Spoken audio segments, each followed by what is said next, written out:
You are listening to The Deep Archive.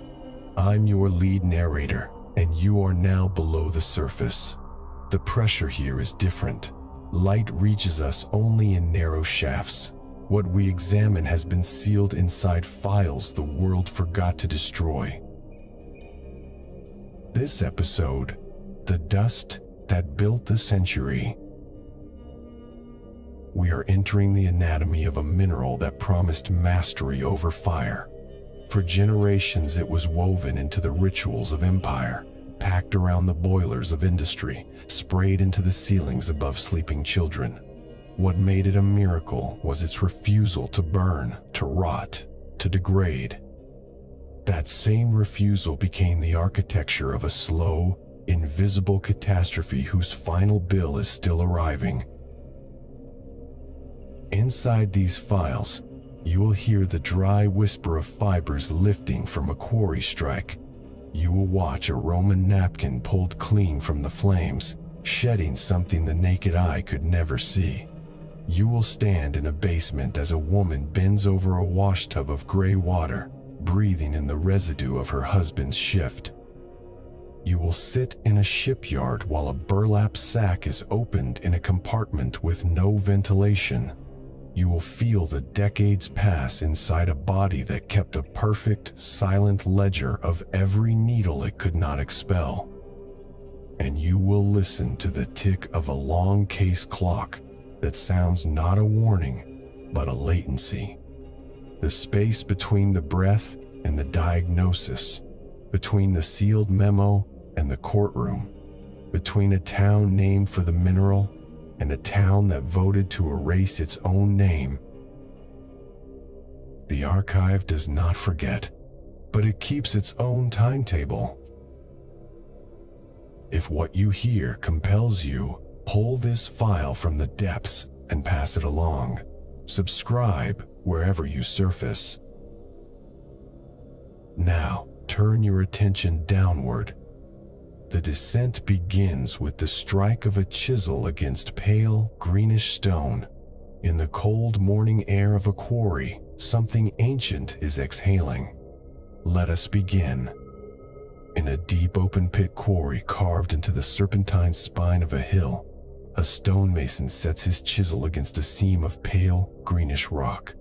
The metal bites with a slow, rhythmic scrape that echoes against the raw walls. And with each strike a thin cascade of white fibers lifts into the cold morning air. They drift upward without hurry, a dry, papery whisper that is less sound than the memory of a sound, as if the stone itself were exhaling. The fibers catch the low-angled light and hang suspended for a moment, fine as surgical silk, before dispersing into the gray sky. The mason does not watch them. He has seen this dust since childhood. He does not know that it will outlive him, outlive the quarry, outlive the century now spooling silently from his hands. He only knows that the rock is strange and useful, a mineral that peels apart, not into brittle shards but into soft, flexible threads that can be spun and woven like wool. A stone you can wear. That contradiction sits at the geological birth of asbestos, a family of fibrous silicate minerals formed over millions of years. When water seeps into the deep earth fractures of ultramafic rock and, under crushing pressure and volcanic heat, slowly recrystallizes into long, parallel fibers that can be separated into ever finer filaments without losing their tensile strength. The name itself arrived from the Greek asbestos, meaning unquenchable or inextinguishable, because once you saw what this mineral could do in fire, its ancient reputation became permanently fused to the miracle of immunity from flame. To the Romans, who traded across the Mediterranean for curiosities, a cloth woven from such fibers was not simply a domestic novelty. It was a quiet defiance of nature, an object that refused to obey the universal rule that everything consumed by fire turns to ash. Pliny the Elder wrote about funeral shrouds woven from asbestos that kept the ashes of the noble dead separate from the funeral pyre's embers, preserving a clean distinction between bone and fuel. But far more intimate was the daily magic of the dining table, where a soiled napkin could be thrown into the glowing brazier and withdrawn minutes later, untouched, entirely white, as if the flames had been nothing more than a vigorous wash. Plutarch recorded the practice with a kind of restrained wonderment. Servants tossed the stained cloths into the fire before the guests' eyes, and the scraps of roast boar and spilled wine vanished in a brief flare, leaving behind nothing but the immaculate, still hot fabric. The host would then display it, holding the cloth with bare fingers at the edge, a small gesture of power over the domestic elements. For a society that understood cleanliness as costly labor, the hauling of water, the pounding of lye, the bleaching of linen under the sun, this was an almost arrogant luxury. You could dine, spill, and erase the evidence in the same hearth that warmed the room. The same wonder traveled north and east. Charlemagne, the Frankish emperor who forged a continent out of iron and relics, was said to have owned an asbestos tablecloth that he would cast into the great hall's central fire to the amazement of foreign emissaries. The cloth emerged from the embers, not merely unburnt, but, in the flickering light of the high windows, appearing slightly luminous, as though the flames had polished the stone threads to a faint, ghostly sheen. The trick was always the same, and it never lost its power. The fire was the servant, not the destroyer. The emperor could demonstrate that his household even subjugated the primal force that terrified every medieval town. But a fireproof cloth cannot truly be cleaned by fire. It can only surrender the organic matter that clings to its surface. The fats and sauces and spilled wine vanish because they combust, leaving behind a microscopic residue of carbon that is easily shaken off.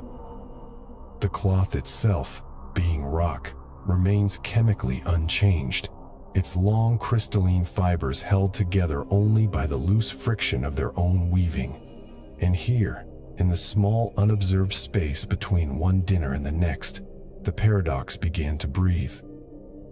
Every time that napkin was pulled from the coals and shaken open, every time the emperor's tablecloth was folded and stored in a cedar chest, a few invisible fibers detached.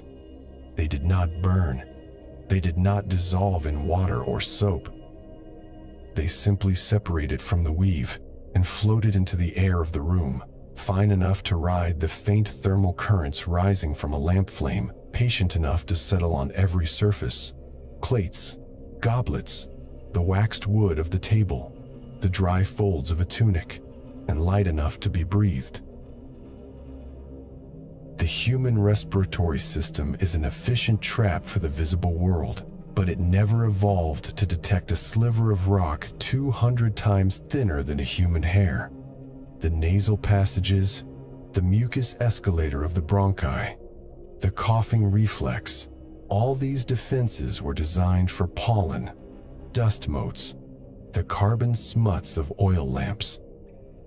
Against an asbestos fiber, they are largely useless. The fiber is chemically inert, so the lungs cannot break it down. It is needle-sharp at the microscopic scale, so it can pierce the delicate membranes of the deep alveolar sacs where the blood exchanges its gases, and it is indestructible by any biological process, so once lodged, it stays. The body's immune cells, macrophages, attempt to engulf the intruder as they would a bacterium, but the fiber stabs through the cell wall and kills the defender, releasing enzymes that inflame the surrounding tissue. More macrophages are summoned. They die too. And so begins a slow, cyclical siege in the warm dark of the chest cavity, a sterile burn that can persist for half a century without a single symptom.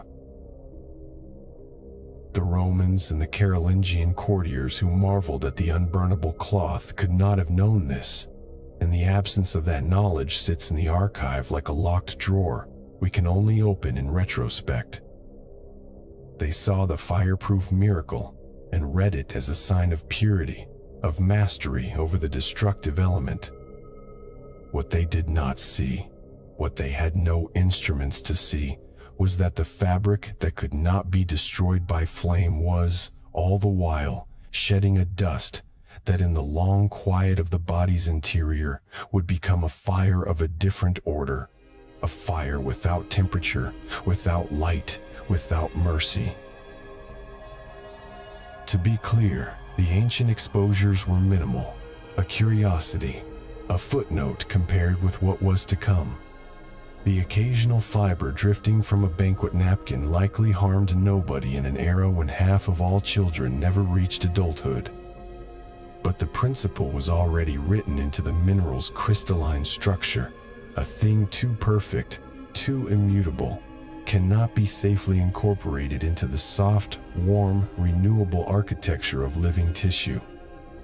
The same geological patience that allowed the fibers to be teased apart into flexible threads also allowed them to outweigh the human lifespan.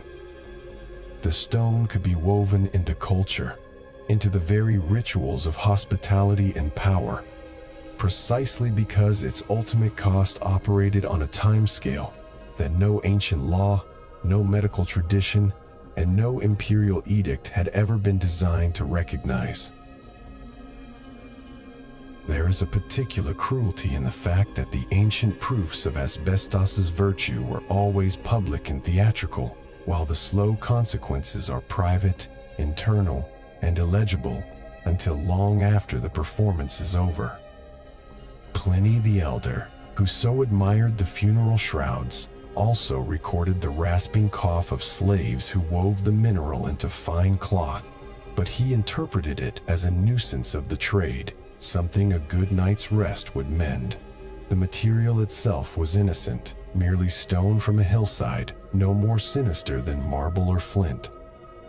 The error was not malice. It was the assumption that something fireproof must also be bodyproof, that the permanence which promised cleanliness across 100 dinner parties would not eventually accumulate somewhere unseen.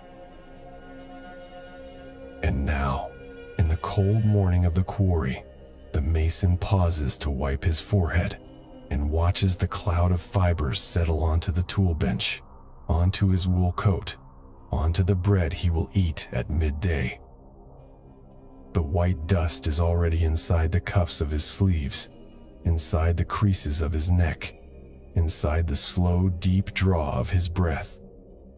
He cannot see the individual fibers, only the general haze, and the air tastes of nothing but the dry mineral scent of freshly split rock. The quarry is not yet the international engine it will become. It is a local wound in the earth, supplying a local workshop that transforms the fibrous stone into fireproof rope and crude cloth for blacksmiths' aprons and furnace curtains.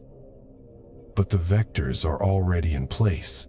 The fiber that clung to a Roman napkin and was shaken into a villa's atrium, the fiber that fell from Charlemagne's tablecloth onto the stone floor of a palace, the fiber now settling in the mason's lung. They are chemically identical, and they all share the same geological biography. They began in cooling magma, met a chisel, drifted upward, and landed inside a body that had no vocabulary for what it had just inhaled. Listen. The slow, rhythmic scraping resumes.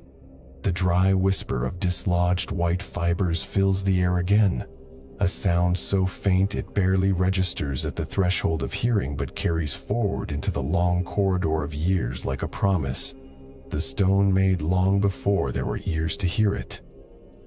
A fabric that fire could not destroy was used to cleanse the debris of feasts, but its own microscopic debris would wait in the lungs of the unsuspecting, a dormant, smoldering patina that the body could not cough back into the world. The stone had already learned to breathe fire, It would take the rest of human industry to teach it how to wait. The steam engine does not announce its hunger. It whispers it. In the basement corridors of a textile mill in Manchester, circa 1845, the sound was constant, a soft papery hiss escaping from 100 joints along 100 yards of iron pipe. Condensation dripped from cold flanges. The air was thick with the smell of hot grease and damp brick. Somewhere above, the rhythmic pounding of the looms shook dust from the rafters. But down here, in the service passages where the boilers lived, the only light came from a single bare bulb swinging on a twisted cord, its filament trembling with every distant shudder of the machinery. It flickered. It always flickered. And in the trembling half-darkness, wrapped around every pipe, every valve, every seam where steam might escape and scald a passing workman, was a thick white paste that had been troweled on and allowed to dry into a crust as fibrous and pale as old bone. The Industrial Revolution had a heat problem. It was a problem that arrived wrapped in the language of thermodynamics and horsepower, but it presented itself, in practical terms, as a simple inventory of destruction. Boilers split their iron casings. Steam pipes radiated so much thermal energy that they turned engine rooms into ovens and set wooden joists smoldering after a long shift. Lubricating oils caught fire. Gaskets failed. The drive to extract ever more mechanical work from ever hotter sources of combustion meant that the machines themselves were constantly threatening to unmake the buildings that housed them. Fire was not an accident in the 19th century factory. Fire was a predictable, actuarial certainty. The great mills of Lancashire, the shipyards of the Clyde, the railroad works of the Ruhr, they all burned regularly, spectacularly, and the insurance ledgers that recorded their losses used a shorthand that appeared so often it lost its power to shock, loss by conflagration. The factory owners and marine insurers of the age needed something that would not burn, something that could be packed around a boiler, wrapped around a pipe, mixed into a paint, woven into a curtain. Something cheap enough to deploy by the ton, durable enough to outlast the machinery it protected, and inert enough to ignore the corrosive atmosphere of industrial chemistry. They needed a miracle. And in the 1850s, a 26-year-old roofer's assistant from the Maryland slate quarries walked into the patent office and handed them one. His name was Henry W. Johns. He was not a chemist. He had no formal education in mineralogy or engineering. He had spent his early working life cutting roofing slates, standing on angled scaffolds in the wet heat of a mid-Atlantic summer, and he had noticed something that generations of quarrymen before him had noticed but never thought to monetize. Certain seams of rock came apart in long, silky fibers that could be carded like wool. They were soft to the touch. They were light enough to float on a breeze, and they would not burn. You could hold a tuft of the stuff in a candle flame until the candle guttered and died, and the fibers would emerge unchanged, not charred, not melted, not even discolored. The fire simply had nothing to consume. Johns began experimenting. He pulverized the fibrous rock. He mixed it with oils and binders. He pressed it into sheets. In 1858, he filed his first patent for an asbestos roofing material, and with that single document, written in the careful copperplate of a patent clerk, stamped, sealed, and filed in a wooden cabinet in Washington, the modern asbestos industry was born. The H.W. Johns Manufacturing Company started small, a single mill, a handful of workers, but the timing was immaculate. The railroads were laying track across the continent. The steamship lines were converting from sail to steam. The cities were growing upward and outward, their new buildings threaded with heating pipes and gas lines, and, soon, electrical conduits, all of which required insulation that could withstand not only heat, but the gnawing attention of time and vermin and damp. Asbestos answered every specification. It was fireproof. It was rot-proof. It was chemically inert. It was abundant. And it was, by the standards of industrial commodities, absurdly cheap. By the 1870s, Johns had expanded his product line into a catalog that read like a taxonomy of industrial anxiety. Asbestos, boiler jackets, asbestos pipe covering, asbestos millboard, asbestos cement, asbestos packing for steam valves, asbestos curtains for theater stages, asbestos clothing for foundry workers who walked among molten metal.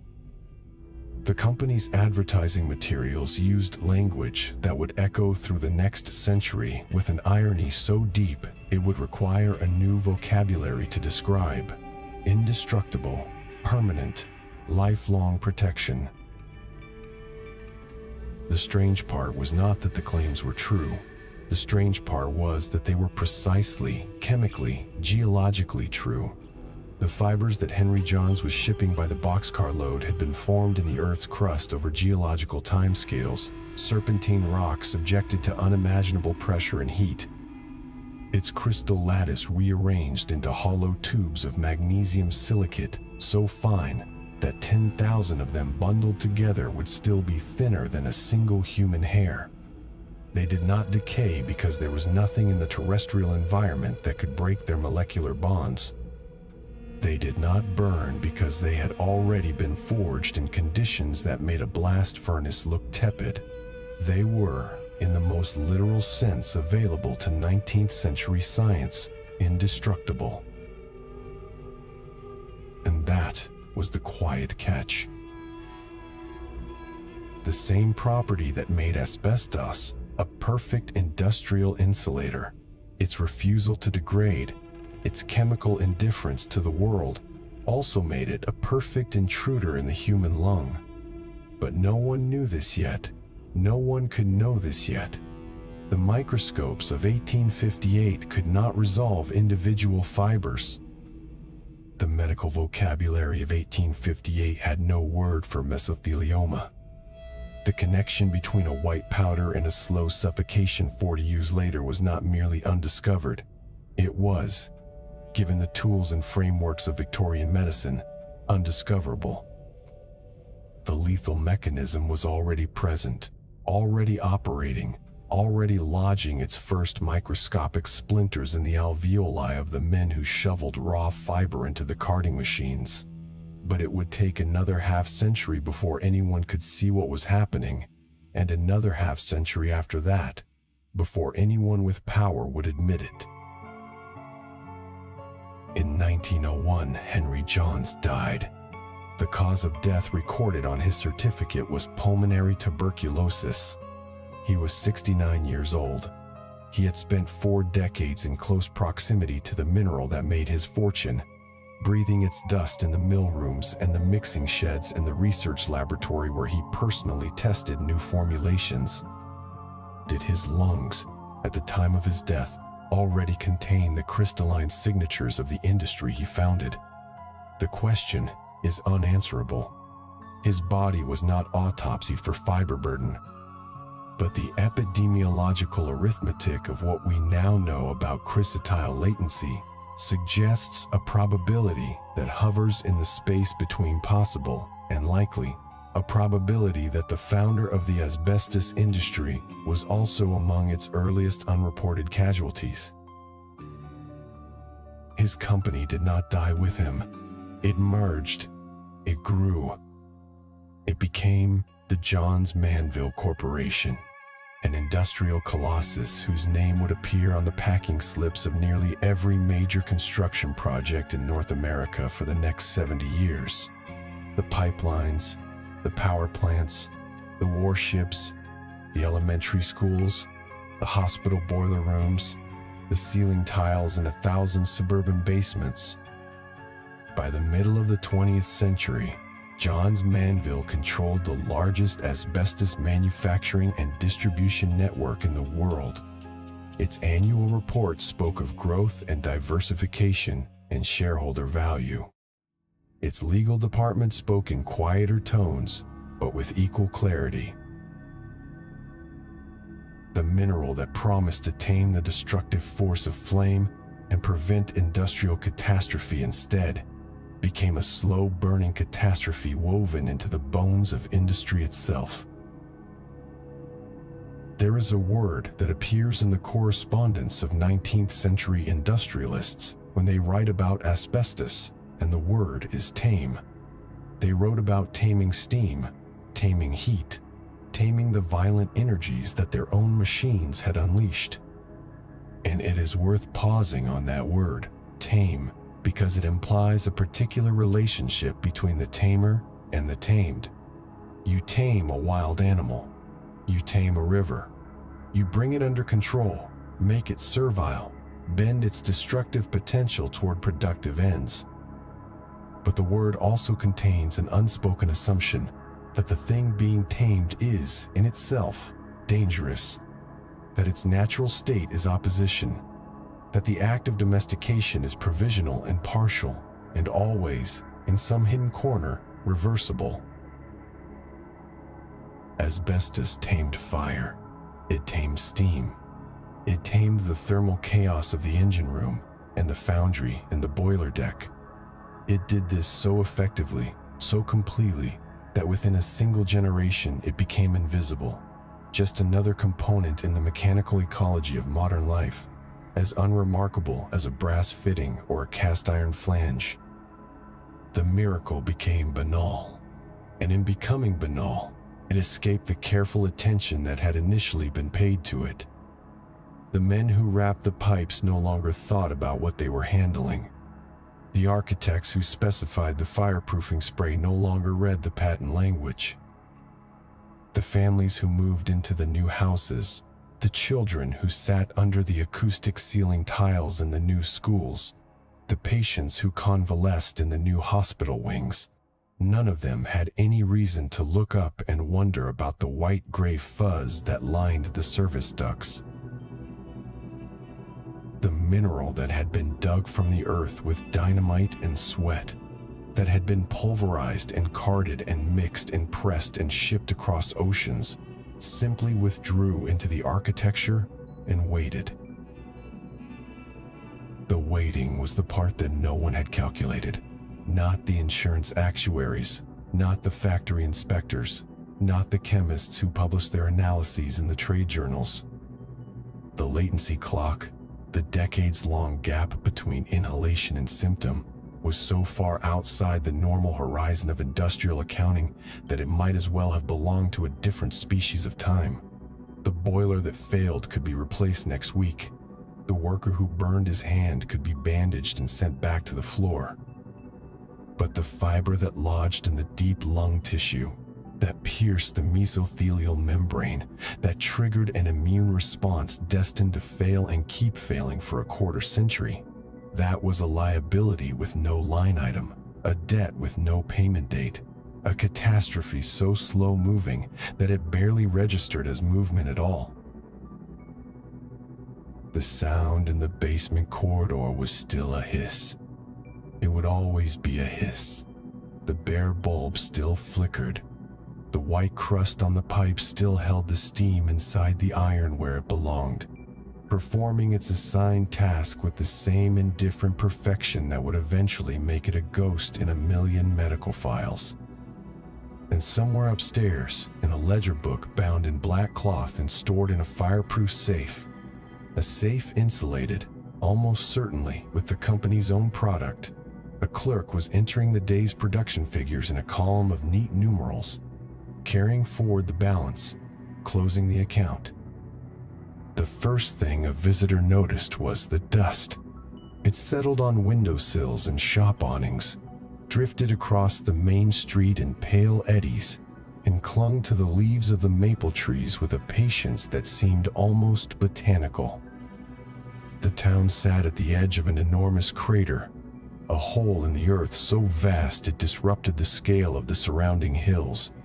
And from that crater rose a continuous, silent exhalation of powdered rock. The people who lived there called it the Jeffrey Mine, though to the children who grew up in its shadow it was simply the pit. A white gash in the green of the eastern townships, deep enough to swallow a dozen cathedrals and wide enough that the far side shimmered in heat haze like a mirage. At its peak, the mine produced over 600,000 metric tons of chrysotile asbestos per year. At its peak, the town was one of the most prosperous communities in the province of Quebec. The two measurements were the same measurement, taken from different angles. The Jeffrey Mine began as a glacial scar and ended as a monument. Geologists who flew over it in small aircraft often asked the pilot to bank slightly so they could photograph the stratification of the ore body, the way the white seams of fiber threaded through darker country rock like fat through a cut of meat. In satellite images, the pit appeared as a pale, irregular eye staring up from the northern forests, an accidental signature of the Anthropocene, visible from orbiting weather stations. The miners worked at stepped benches in a descending geometry of extraction, a logic that had no patience for the ornamental.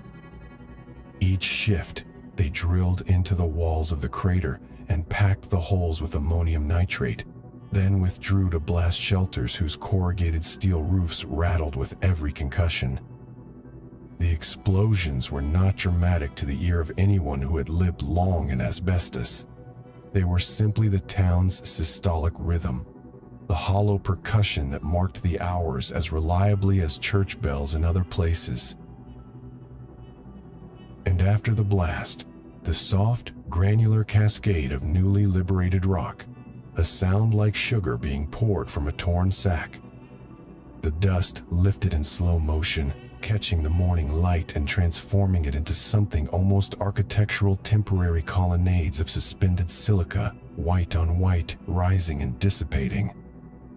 The workers in the pit wore no respiratory protection for many of the early decades.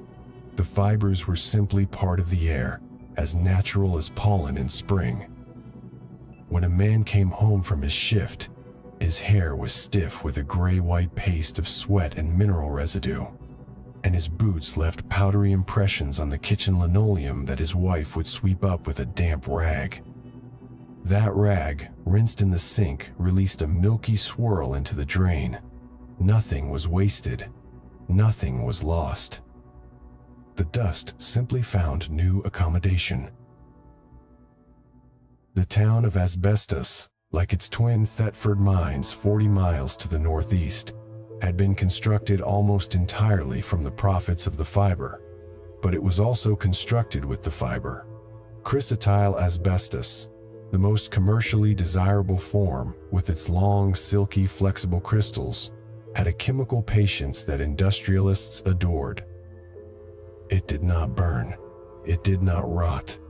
It could be woven into cloth, pressed into boards, mixed with cement, sprayed onto steel girders, packed around steam pipes, molded into shingles, tiles, and textured ceiling finishes. The town's new hospital, opened with civic pride in the 1940s, contained asbestos in its insulation, its floor tiles, its fireproofing, its pipe lagging, and its acoustic plaster. The elementary school, built a decade later, used asbestos, reinforced drywall, and asbestos-based ceiling panels. The cinema where teenagers fumbled through first dates had asbestos curtains flanking the screen, a fireproof drape that hung between the projector's hot lamp and the fragile, flammable nitrate film stock. Safety was the sales pitch.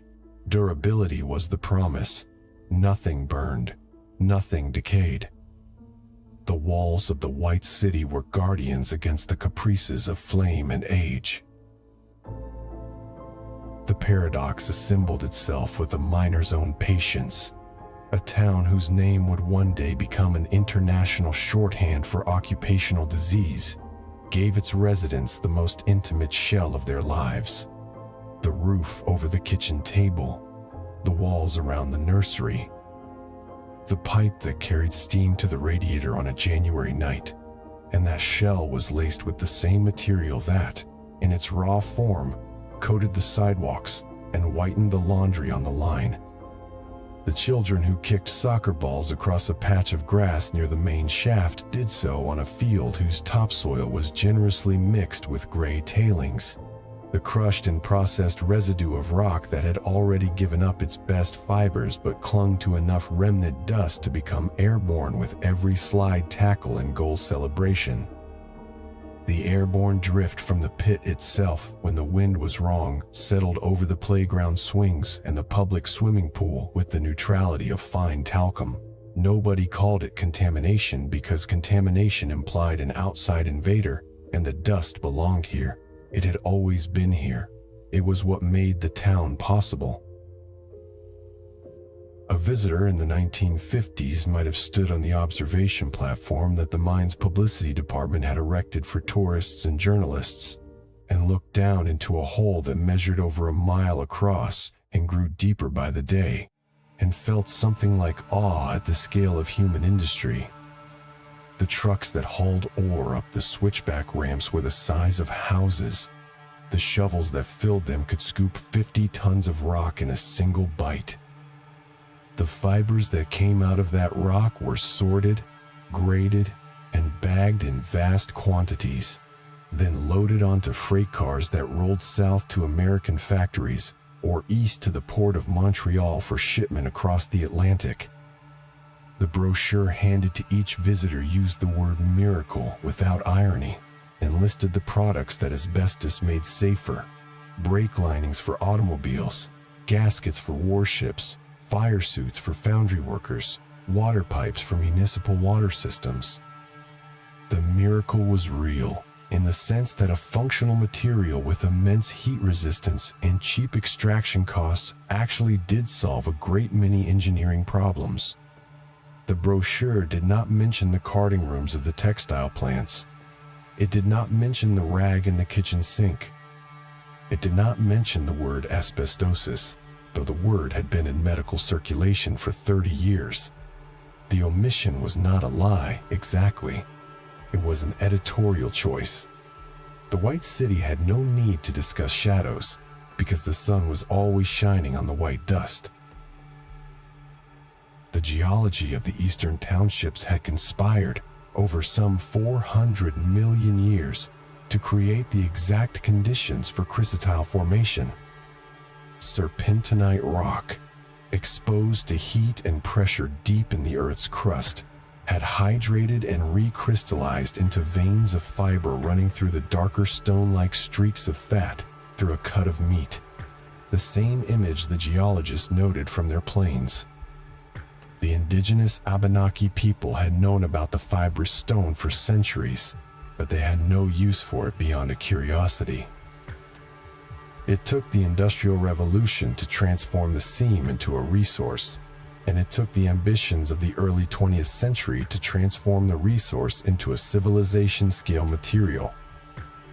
The Jeffrey family, who gave the mine its name, had been farmers who noticed the strange white threads in their fields and sold the mineral rights to an American consortium in the 1880s for what seemed, at the time, a reasonable sum.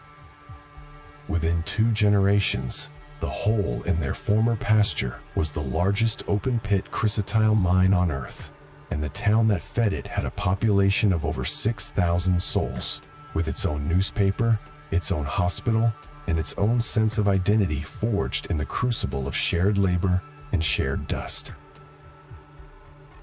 What happens to a place when its reason for existing becomes a reason for alarm? The process is not a single revelation, but a slow, administrative erosion.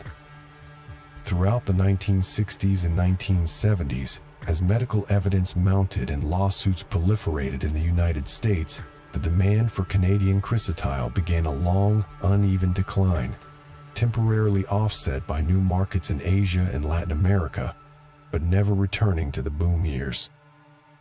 The town elders insisted, with the sincerity of people whose mortgages depended on it, That chrysotile was different, less dangerous than the amphibial varieties, manageable with proper dust control, safe in its cured, encapsulated forms. Some of that was true. Some of it was the corporate equivalent of a child holding up a hand to block out the sun. The latency clock, that silent timepiece ticking inside the chests of every miner who had ever breathed the pit's air, had not yet rung its loudest alarm. But it was ringing softly in the oncology wards of the hospital that the mine had built, and in the pension files of men who retired at 65 and developed a persistent cough by 67. The archive of the body was keeping its own records, and those records did not align with the town's preferred narrative. The children on the soccer field grew up. Some of them went to work in the pit themselves, third-generation miners who could name the benches and the ore grades, the way other young men could name hockey players. Some of them moved away, to Montreal or Toronto or the United States, carrying with them the unseen luggage of a childhood in asbestos. Decades later, a researcher from McGill University compiled a detailed epidemiological map of the region and found that certain postal codes, the ones corresponding to neighborhoods closest to the mine's rim, the ones where the dust settled thickest on the windowsills, registered mesothelioma rates that diverged sharply from the provincial average. The map was not published to provoke. It was published to record. But a record, once made, becomes a kind of evidence, and evidence, once gathered, becomes a debt that someone must eventually acknowledge. The Jeffrey mine continued to operate into the 21st century, long past the point when most industrialized nations had banned asbestos outright. Canadian chrysotile found its final markets in India, Bangladesh, Indonesia, the Philippines, countries where the arguments about safe use and economic necessity still resonated, where the brochures distributed by the industry's trade associations still spoke of controlled application and responsible product stewardship. The last commercial shipment left the port of Montreal in 2012, bound for a factory near Mumbai. The mine itself had ceased active extraction a year earlier, its pumps turned off, its vehicles parked in orderly rows. Groundwater slowly began to fill the bottom of the crater, forming a small, alkaline lake whose pale blue color looked almost tropical in satellite photographs, like a coral lagoon improbably transplanted to the Canadian Shield. The lake was not an accident. It was a consequence of stopping the pumps, an engineered flood that would discourage anyone from entering the benches and scavenging the remaining ore. The White City's central landmark was becoming a cenote, a drowned architecture of the extractive past. The town of Asbestos still exists. In 2020, after a municipal referendum, it was renamed Val des Sources, Valley of the Springs, an attempt to rebrand its identity around the region's emerging industry of bottled spring water rather than the fibrous mineral that had defined it for a century and a half. The vote was not unanimous. Many older residents felt the name change was a betrayal of their parents' and grandparents' labor, an erasure of the sacrifice and pride that had built the community. The new name, they argued, was a surrender to plaintiffs' lawyers and foreign journalists who had never understood the difference between a mineral and a tragedy. But the decision stood, and the road signs changed, and the word asbestos retreated from the official map of Quebec, not because the dust had disappeared, but because the word had become heavier than the thing it described. The hollow shudder of a dynamite blast no longer echoes across the white crater. The mine is silent now, its bowl filling with the slow, mineral patience of rainwater and snowmelt.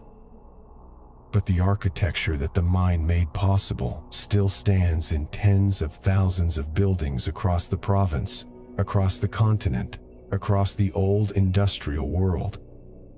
The homes, The schools, the fireproof theaters, the hospitals whose walls were mixed with the dust that the miners brought up by the trainload. These structures have not yet completed their life cycle. They await renovation, demolition, natural disaster, or simple decay, each event a potential release of the fibers that have been waiting, quiet and chemically indifferent, for decades. The White City was not just a place. It was a material exported across the earth, a legacy of shelter that became a legacy of latency, a dust that built the century and then settled into the century's lungs with the slow, soft, unforgettable permanence of geological time. The scratch of a steel-nibbed fountain pen across thick, linen-textured report paper in a dimly lit consulting room, while outside the window, a factory whistle signals the end of another shift. It was 1899, and the century was counting down its final breaths with the same mechanical indifference that made the factory whistle sound. In a small London hospital, a physician named Dr. H. Montague Murray sat reviewing the case of a man who should not have been dying, a 33-year-old textile worker whose lungs had turned fibrous and rigid, whose chest rose and fell with the shallow, desperate economy of a bellows whose leather had been replaced with stone. The man had spent his final years in the carding room, a vast hall where raw asbestos fiber was combed and straightened, where the air itself seemed thickened with a fine white particulate that coated every surface, every worker's hair and clothing, every inhalation. Murray documented what he saw. Extensive pulmonary fibrosis, a scarring so total it had converted pliant tissue into a pale, unyielding lattice. He wrote it down in careful clinical script, one page, one observation, one quiet note about a substance that appeared to have somehow turned a young man's lungs into a fossil of themselves. The note did not cause a sensation. It did not trigger a factory inspection or a parliamentary inquiry. It simply joined the vast medical archive, a single drawer among thousands, a whisper in a cathedral of louder urgencies. Cholera, tuberculosis, syphilis, the grinding infectious calamities that claimed millions with visible speed. Asbestos lung disease was slow, and slowness lacked the drama required for reform. The patient died, and the case was filed, and the carding rooms continued to hum. The strange part was not that Murray had noticed something. It was that his noticing, for 25 years, remained a private transaction between a doctor and his notebook. While the mineral continued its industrial ascent, wrapping itself around pipes in every new steam engine, insulating the boilers of an empire that had no time to read marginal medical journals. The factory whistle outside Murray's window was itself a kind of signature. It signed the end of one shift and the beginning of another, the rhythmic pulse of a productive world. Inside the plant walls, the air carried fibers so small they could not be seen by the naked eye, each one a crystalline needle of chrysotile or crosscytolite, measuring less than 5 microns in diameter, roughly 1/10 the width of a human hair. When inhaled, they passed the body's sentinel mechanisms with ease: the nose hairs, the mucus escalator of the trachea, the cough reflex. They settled deep in the alveolar sacs, those delicate grape-like clusters where the bloodstream and the atmosphere exchanged their chemical burdens. And there they stayed, inert, indestructible, chemically silent in the way that a splinter of glass is silent in the flesh, not poisonous by active toxicity, but by geometry. A quarter century after Montague Murray's note, another pen began to write. This time it was the coroner's, and the subject was a woman named Nellie Kershaw. She was 33 years old when she died in 1924, the same age as Murray's patient had been, as if the disease had its own terrible symmetry. Kershaw had worked as an asbestos spinner in Rochdale, a textile town in the damp folds of Lancashire, where the mills stood like brick fortresses against the gray sky, and the sound of spinning frames was the background music of a generation. Her job was to twist raw asbestos fiber into yarn, her fingers moving through clouds of dust that settled on her skin, her clothes, her lungs. For years she had been declining, shortness of breath, a cough that deepened and thickened, weight loss that hollowed her face, until she became too ill to work, too ill to leave her bed, too ill to do anything except slowly suffocate while fully conscious, a process that her family watched with the helplessness of people who do not yet have a name for what is killing their sister, their daughter, their wife. When the pathologist, Dr. William Edmund Cook, performed the autopsy, he found lungs that resembled not organs, but geological specimens. The pleura, the thin membrane that should slide smoothly against the chest wall with each breath, had become a calcified rind several millimeters thick, encasing the lung in a white, rigid armor. The interior tissue was honeycombed with fibrosis, the delicate architecture of gas exchange replaced by dense, non-functional scar.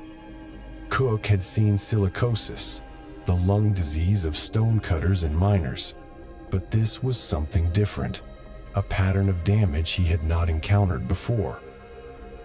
He recorded his findings carefully, noting the presence of peculiar needle-shaped particles embedded throughout the tissue, their mineral identity confirmed under microscopy as asbestos. He used the term pulmonary asbestosis for the first time in a medical legal context. The name had been coined. The name was a threshold.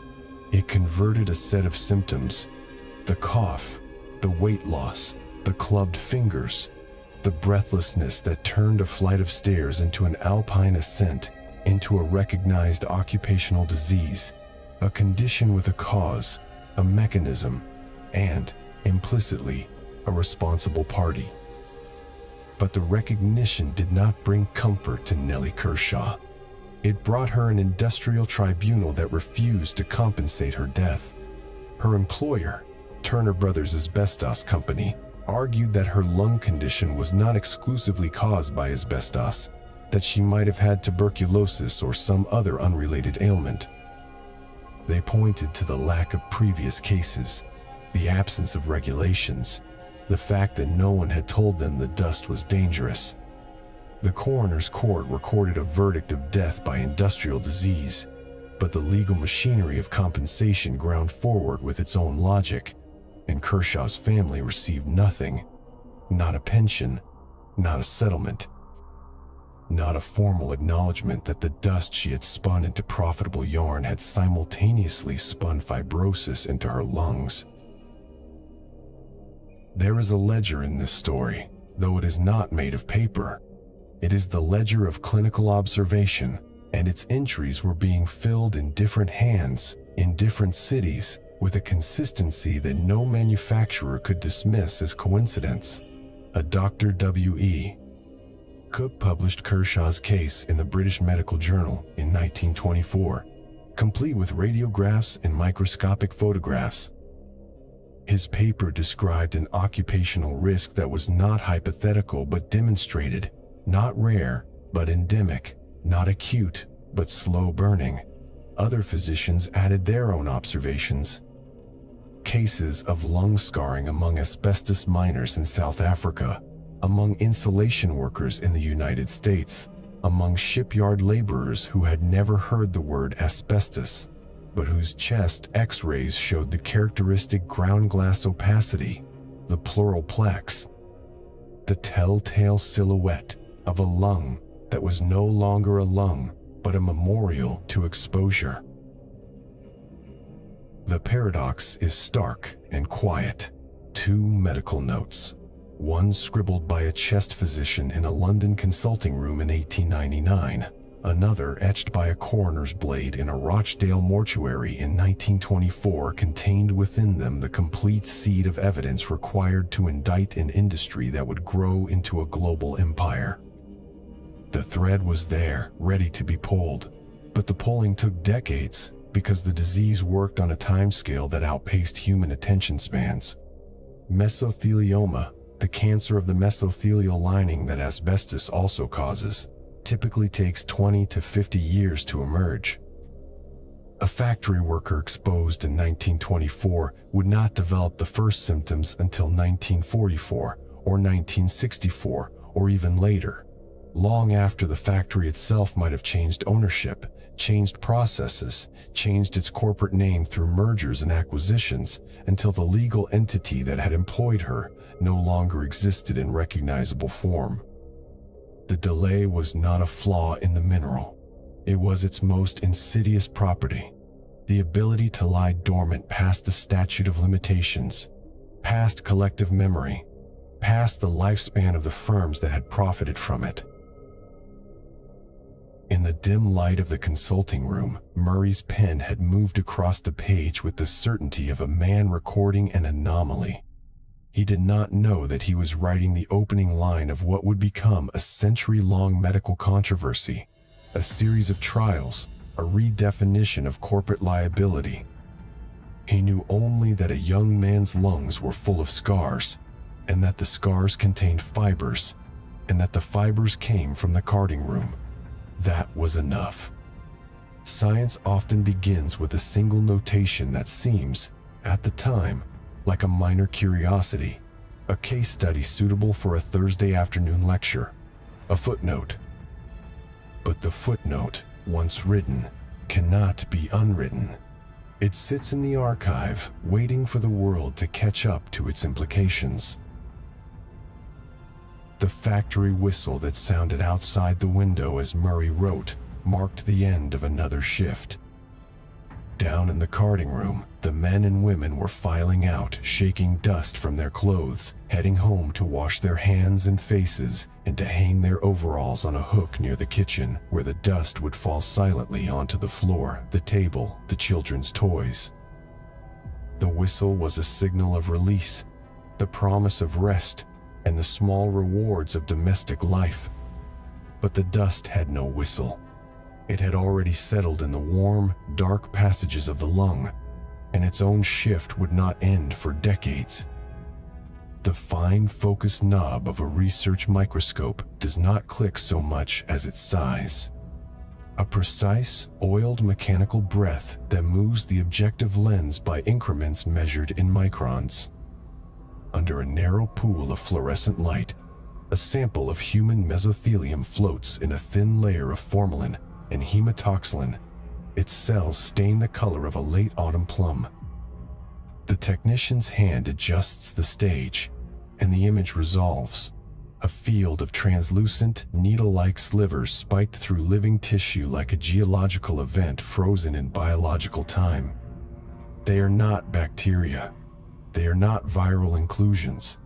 They are asbestos fibers, and they have been inside this lung for 32 years.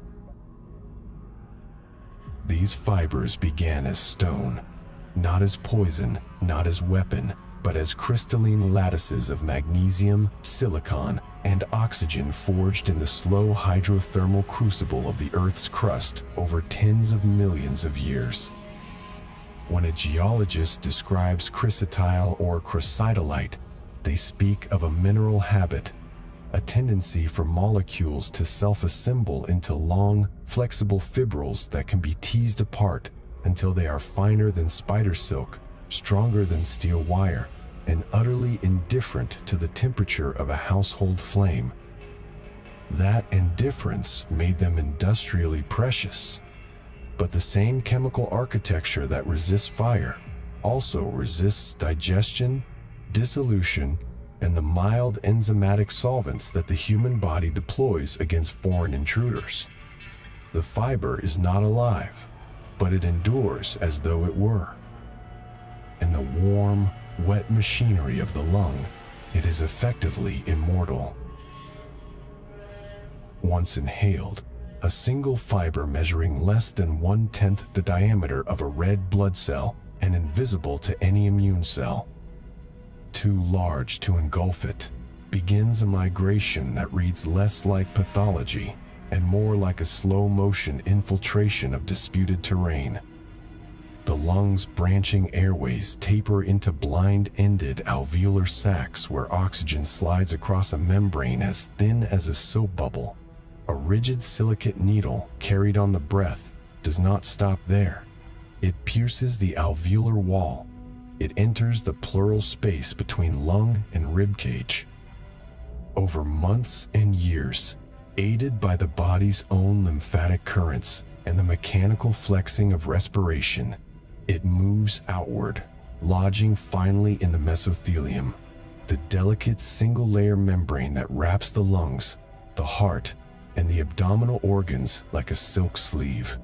There it settles, not by design, but by default. What happens next is a prolonged biological irony, the sort of quiet, cellular tragedy that requires no villain, only a perfectly logical sequence of misrecognitions. The body's immune sentries, primarily macrophages, encounter the fiber and attempt to consume it. They extend pseudopods, wrap the sliver in a phagocytic pouch, and flood it with reactive oxygen species and digestive enzymes meant to disassemble bacteria and organic debris. But the fiber is not organic. The macrophage's chemical assault produces nothing but local inflammation, and the cell, unable to complete its task, dies ruptured, spilling its contents. More macrophages arrive, attracted by the alarm signals, and the cycle repeats. This is the first part of the paradox. The very mechanisms that evolved to protect the lung become a chronic engine of injury. The second part unfolds at the molecular level. Persistent inflammation generates a storm of free radicals and cytokines, bathing surrounding cells in a corrosive bath of alert signals. Healthy mesothelial cells receive instructions to grow, repair, and replace tissue that is never actually restored. Over decades, the constant low-grade assault accumulates errors in DNA replication. Chromosomes break and rebond incorrectly. Tumor suppressor genes, such as TP53 and NF2, suffer mutations that disable the braking systems of cell division. The mesothelium, once a placid barrier, transforms into a breeding ground for malignant clones. The biological mechanism is not a targeted attack, but a statistical certainty stretched out over time. The longer the fibers remain, the greater the odds that a random mutation will hit the right combination of regulatory genes. Mesothelioma, when it finally appears, is not the result of a sudden toxin, but of a patient geological erosion of genetic integrity. The stone does not poison the cell, it simply waits, and the cell damages itself in the effort to survive. A pathologist, peering through the microscope at a biopsy slide, does not see this history directly. What they see is a thickened, pearly white rind replacing the pleural surface, a tumor that envelops the lung like a tightening fist. Under the lens, the malignant cells grow in papillary fronds or dense sheets, their nuclei irregular and hyperchromatic, shaped by decades of accumulated mutational noise. Inclusions of iron-containing protein bodies, called ferruginous bodies, often coat the fibers still lodged within the tissue. They appear as golden brown, dumbbell-shaped segments, the body's final, futile attempt to seal the stone in a protein sarcophagus. The pathologist notes their presence on the report. Asbestos bodies identified. A 3-word sentence that collapses 40 years of silent cellular war into a diagnostic bullet point. The strangeness of this disease extends into its clinical presentation. Mesothelioma has no early warning. The patient's first symptom is often nothing more than a whisper of breathlessness after climbing a flight of stairs that had never previously troubled them. The pleural thickening restricts lung expansion, so the body adapts gradually, reducing its oxygen demand even as the tumor mass increases. Fluid accumulates between the pleural layers, creating an effusion that further compresses the lung. When the chest pain arrives, a dull, persistent ache that feels muscular but does not respond to rest, the disease has already passed the point of surgical cure. The median survival from diagnosis is approximately 12 months. The latency period, however, is rarely shorter than 20 years and can stretch beyond 50. This means that a 45-year-old mesothelioma patient today inhaled the decisive fibers during the Nixon administration. The disease was already scheduled before the Soviet Union collapsed, before the Human Genome Project launched, before personal computers entered the home. The body kept its own timeline, and medicine received no memo. What fascinated early researchers was not merely the lag, but the specificity. Not everyone with asbestos exposure develops mesothelioma, just as not every smoker develops lung cancer. But the dose-response curve behaved unlike anything else in occupational medicine. Cigarette smoke multiplies the risk of asbestos-related lung cancer dramatically, yet has no effect on mesothelioma incidence. The fiber type mattered enormously. Crocodylite, the blue asbestos from Wittenoom in South Africa, proved orders of magnitude more carcinogenic than chrysotile, the white asbestos that dominated Canadian production. The explanation, once electron microscopy provided the resolution, lay in the fiber dimensions. Crocodylite fibers are straighter, stiffer, and more needle-like. They translocate through lung tissue more efficiently and resist fragmentation. Chrysotile, by contrast, forms curly, serpentine fibrils that are more likely to be trapped in upper airways and cleared. But neither form is safe, because the lung's clearance mechanisms are probabilistic, not absolute, and a single fiber, a single invisible mineral accident can, in principle, initiate the chain. This creates a moral and epidemiological problem that no regulatory agency can entirely solve. There is no known threshold below which asbestos exposure is risk-free. The linear no-threshold model, adopted by most health authorities, posits that any exposure carries some non-zero probability of carcinogenesis. That probability may be infinitesimally small for a brief, low-dose inhalation, but multiplied across millions of schoolchildren in aging buildings, millions of maintenance workers disturbing pipe lagging, millions of do-it-yourself renovators sanding old floor tiles, the arithmetic becomes somber. The dust did not need to saturate the air in shipyards to do its work, though it did. It merely needed to be present. A technician in a modern histopathology laboratory will likely never see an asbestos fiber outside of a research context, unless they work in an occupational biopsy unit. The slides are prepared, stained, and examined by a generation of doctors for whom the great industrial exposures are textbook history. Yet the fibers persist in the archived tissue blocks, stored in wax and formaldehyde in temperature-controlled rooms beneath the hospital.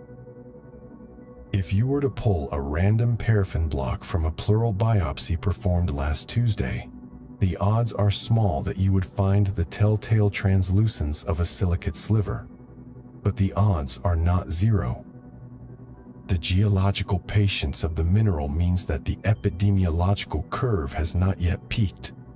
Global deaths from asbestos-related disease are projected to exceed 200,000 annually by the early 2030s, a number that will then plateau for another decade before declining, assuming the world stops using the material.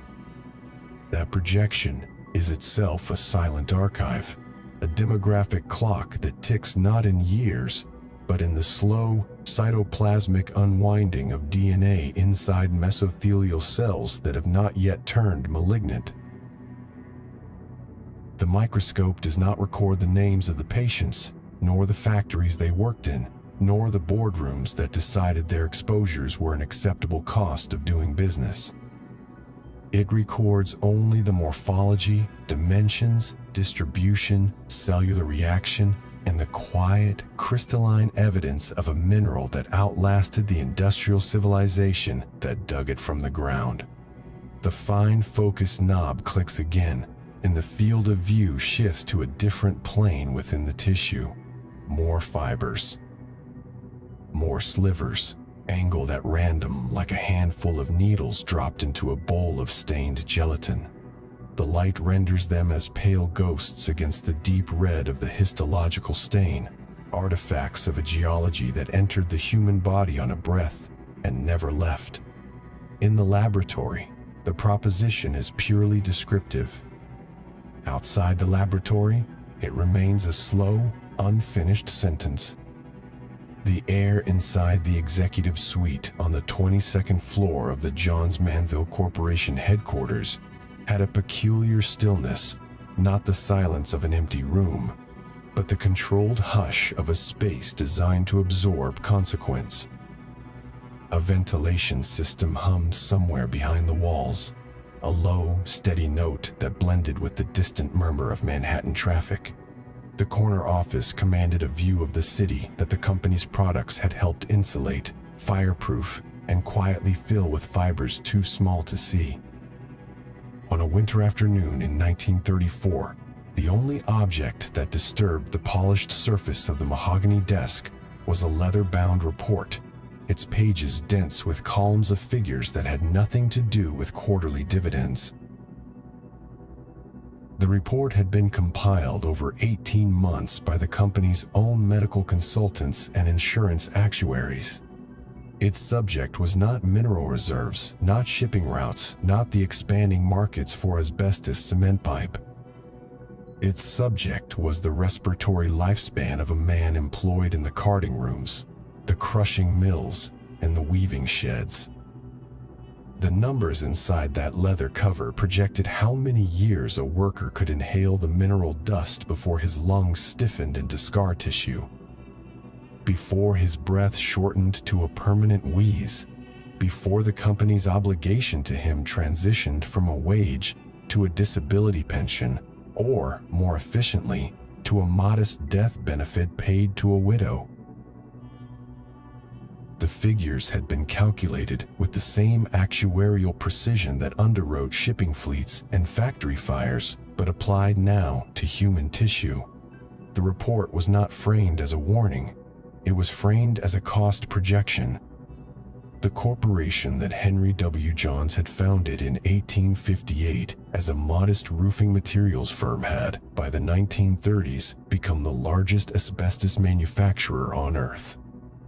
Its products were threaded through the industrial skeleton of the modern world, insulating battleship boiler rooms, lining the brake shoes of automobiles, reinforcing the cement pipes that carried water beneath expanding cities. The company's public narrative was one of progress, protection, and patriotic industry. Asbestos was the miracle mineral, spun by nature into fibers that could be woven into fireproof textiles, mixed into lightweight building boards, and packed around steam pipes to tame the infernos of industrial heat. In advertisements and trade journals, Johns-Manville spoke the language of safety. Its scientists were celebrated, its mines were photographed as monuments to human ingenuity, and its product was a gift from the earth itself. Nellie Kershaw's autopsy in 1924 had given it a legal and medical profile that could no longer be entirely ignored. The fibers, once inhaled, never left the lung. They lodged, they accumulated, and over a decade or two they provoked the body into a slow, hopeless campaign of self-destruction. Men who spent their shifts enveloped in clouds of white dust. The carders, the spinners, The men who opened raw asbestos fiber bales with hooks and pitched the material into hoppers were developing a particular kind of lung scarring. It had a clinical name by then, asbestosis. Dr. H. Montague Murray had identified it in London in 1899. Nellie Kershaw's autopsy in 1924 had given it a legal and medical profile that could no longer be entirely ignored. The fibers, once inhaled, never left the lung. They lodged, they accumulated, and over a decade or two they provoked the body into a slow, hopeless campaign of self-destruction. The lung tissue, attempting to isolate each microscopic needle, laid down layer after layer of fibrous scar, gradually turning the spongy, elastic organ into a rigid, gray mass incapable of transferring oxygen to the blood. Johns-Manville executives were not ignorant of these findings. Company-sponsored physicians had conducted X-ray surveys of the workforce at the Manville, New Jersey plant. The radiographs showed the characteristic ground glass shadowing, the thickening of the pleural lining, the early stiffening that would, given enough years, suffocate a man from the inside. These X-rays were not published. They were not shown to the workers. They were filed in locked cabinets, and the medical consultants who read them were reminded, quietly and repeatedly, that their loyalty was to the firm that paid their retainers. The 1934 memo from the legal department distilled the strategy to a single sentence, typed on letterhead and circulated among senior management. The less said about asbestos, the better off we are. It was not a confession of guilt. Lawyers are careful never to phrase things that way. This was not a conspiracy of mustache-twirling villains. It was something more banal and, in its way, more terrifying. The men in that corner office were church deacons, philanthropists, and pillars of their communities. They sincerely believed in the utility of their product. They employed thousands of breadwinners. They contributed to the industrial might of a nation still climbing out of the Depression. What they were doing, in their own framing, was managing a difficult truth in the interest of shareholders, employees, and the broader economy. To acknowledge openly that the very dust that made their factories profitable was also slowly killing the men who breathed it would invite regulation, litigation, compensation claims, and the kind of public alarm that could unravel a company. And so they did not acknowledge it. They wrapped the knowledge in layers of legal caution, actuarial language, and the quiet, wood-paneled silence of the executive floor. The actuarial tables inside that leather-bound report performed a strange alchemy. They translated inflamed alveoli and fibrotic pleural plaques into discounted cash flows. A man who developed asbestosis at 45 was unlikely to work past 52. His disability payments, if legally mandated, would cost the company a calculable sum. If he died at 55, the survivor benefits were cheaper still. The columns of numbers represented not just mortality projections, but a kind of quiet bargain. The company had purchased a workforce, and the workforce came with a measurable rate of depreciation. The dust in the factory air was not a poison to be eliminated. It was a variable cost to be managed. The question for the boardroom was not, how do we stop this? But how much will it cost us if we don't? This actuarial logic extended beyond the individual worker to entire classes of human beings. The company's insurance consultants analyzed the differential between the legal liability that might attach to recognized asbestosis cases and the far larger unquantified liability of cancers that might take 30 years to manifest. Mesothelioma, a word barely known in the 1930s, would not be conclusively linked to asbestos until the epidemiological studies of the 1960s. The executives did not need to know about mesothelioma to understand the deeper principle. The latency of dust-related disease was their greatest actuarial shield. A worker disabled 20 years after exposure was a worker whose condition could be attributed to age, to tuberculosis, to a dozen other causes. The trail of causation faded with time, and time was what the company had in unlimited supply. Scientists who threatened to shorten that latency window faced a coordinated response. Company-sponsored medical consultants who expressed alarm in internal memos found their research funding quietly terminated. Independent researchers who sought access to factory X-rays or dust samples were told the records were unavailable. A few who persisted discovered that their professional reputations were being undermined at conferences, their papers subjected to unusually hostile peer review, their grant applications denied by committees on which industry-affiliated members held influential seats. There was no smoking gun, no single dramatic confrontation, just a steady, institutional pressure that nudged inconvenient science into the margins. One physician, employed by a company insurance carrier to examine workers in a textile plant, wrote a confidential letter to the plant manager in 1935. He reported that nearly 30% of the long-service employees he had examined showed radiographic evidence of pneumoconiosis of the asbestos type. He recommended immediate dust suppression measures and mandatory periodic examinations. The plant manager forwarded the letter to the corporate legal department. The physician was not retained for the following year's examinations. The recommendation was not implemented. The letter was filed in a drawer, and the drawer was locked. This is the detail that sticks, not the grand conspiracy, but the locked drawer. The drawer is not a weapon. It makes no sound when it slides shut on its waxed runners. It requires no oath of secrecy, no dramatic oath of fealty to profit over people. It simply holds paper.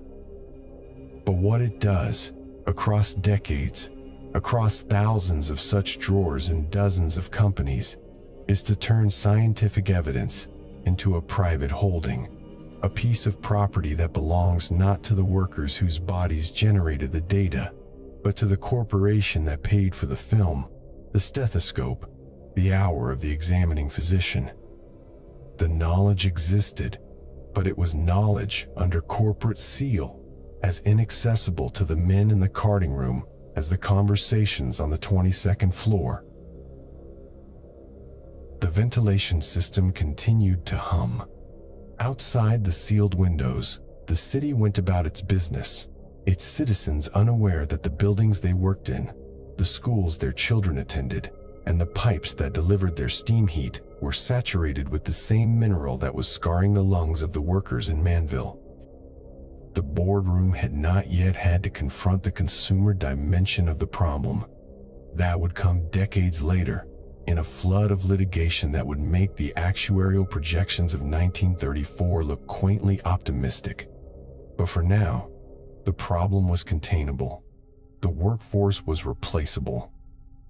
And the ledger, if you balanced it carefully, could be made to show a profit margin on the far side of all those projected disability timelines. It is tempting to read this history as a simple morality tale, with greedy executives on one side and innocent workers on the other.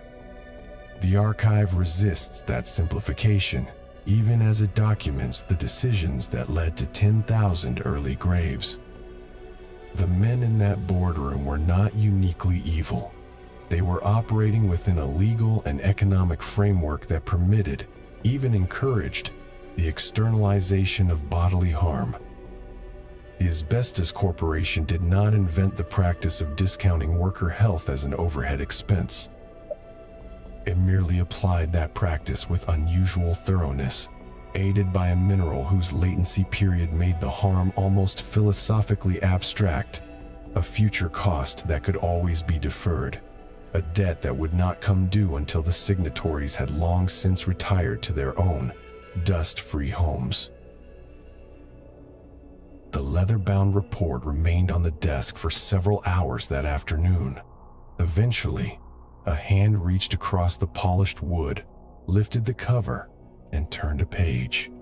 The columns of numbers were reviewed, annotated in the margins with a fountain pen and dark ink, and then the report was closed and placed in a drawer. Not the locked drawer of suppressed medical evidence, just a regular desk drawer, alongside stationery, a fountain pen, and a copy of the company's annual report to shareholders. The annual report made no mention of asbestosis. It spoke, instead of record production volumes, expanding markets, and the durable virtues of a mineral that, as one executive had remarked at a recent banquet, nature had engineered for the service of civilization. The banquet had been held in a hotel ballroom insulated with asbestos fireproofing. The guests had dined without coughing, without knowing that the miracle they were toasting had already begun its slow work in the lungs of the men who had applied that insulation. The less said, the better off we are. And for a long time, nothing was said at all. The first thing you'd notice was the noise. Not the noise of the sea, but the noise of becoming. A wall of sound so dense it felt like pressure against the chest before you were close enough to see the ships. In Richmond, California, in 1942, the Kaiser shipyards didn't so much operate as detonate continuously. The staccato hammer of pneumatic rivet guns, 40, 50, 80 of them firing at once, created a rhythm without pause, a metallic heartbeat that didn't know how to rest. Welding arcs through magnesium white flares into the gray Pacific fog, burning after images into the retinas of men who would still see those blue ghosts decades later, lying in dark bedrooms, waiting for breath that wouldn't come. The yellow glare of dock lamps on towers turned night into a jaundiced noon, and in that light, suspended in every breathable inch of air, hung the dust. It wasn't ordinary dust. It didn't behave like the blown grit of a farm road or the soft carbon of a city windowsill. This dust was fine as talc, gray-white, almost luminous in the arc light, and it didn't settle. It drifted. It hung in the air for minutes after a disturbance, a slow-motion fog that coated every surface, steel, wood, skin, with a film that returned as fast as it was wiped away. The men working in the shipyard breathed it for 10 hours a day, 6 days a week, and if you had asked them what it was, most would have shrugged and said it was just part of the job. Laundry day dust, the price of building fast. The price was written into the very design of the ships they were building. The Liberty ship was a miracle of simplification, a cargo vessel whose design had been stripped of every unnecessary curve, every non-essential fitting, until what remained was a floating box that could be assembled in sections and welded together in weeks instead of months. The program's ambition was staggering: build more ships than the German U-boats could sink. Build them so fast that the arithmetic of destruction tilted in favor of the Allies. Between 1941 and 1945, American shipyards produced 2,710 Liberty ships. They built one in 4 days, 15 hours, as a publicity stunt. They built so many that by the end of the war, the ocean itself seemed to buckle under the weight of American steel. But steel, in the logic of naval engineering, had a fatal vulnerability. Steel burned. Steel conducted heat. Steel, when exposed to the temperatures generated by a boiler or a steam turbine, could warp, crack, and fail. And a ship at war had even more urgent reasons to fear fire. A torpedo strike didn't just tear a hole in the hull, it atomized fuel oil into a mist that a single spark could ignite, turning a compartment into a crematorium in seconds. The Navy had learned this lesson in iron and blood during the First World War, and by the time the Second began, its specifications were clear and absolute. Every pipe carrying steam, every boiler casing, every turbine housing, every bulkhead that separated a hot space from a flammable one would be insulated with asbestos. The mineral's properties made it, in the Navy's cold assessment, irreplaceable. It was fireproof to temperatures that would melt the steel it protected. It was chemically stable, resisting the corrosive salt air that ate through lesser materials. It was lightweight, abundant, and cheap. It could be mixed into a slurry and sprayed onto bulkheads as a fireproof coating. It could be woven into cloth and wrapped around pipes like a bandage. It could be packed around boilers in thick, fibrous mats. The Navy's specifications weren't suggestions, they were commandments, and they demanded asbestos in quantities that modern industry can scarcely comprehend. A single Liberty ship contained approximately 30 tons of the mineral, threaded through its veins like a circulatory system of stone. The men who installed it were called laggers. The term came from an Old English word for a protective wrapping, and the job was both simple and brutal. A lagger worked in spaces the naval architects called compartments, and the men themselves called coffins. Triangular voids beneath the waterline, crawl spaces between decks. The narrow gap between a hot pipe and a steel bulkhead where a man had to twist his shoulders sideways to fit. He carried his material in burlap sacks, raw, fluffy chrysotile, or amosite, or for the highest heat applications, the blue, almost iridescent chrysotolite that the Australians called Blue Death. Even then, though quietly, and without writing it down, he mixed the dry fibers with water in a bucket to form a paste, and he slapped it onto the pipe by hand, smoothing it into a seamless jacket that would harden overnight into a durable, fireproof shell. The mixing was the worst part.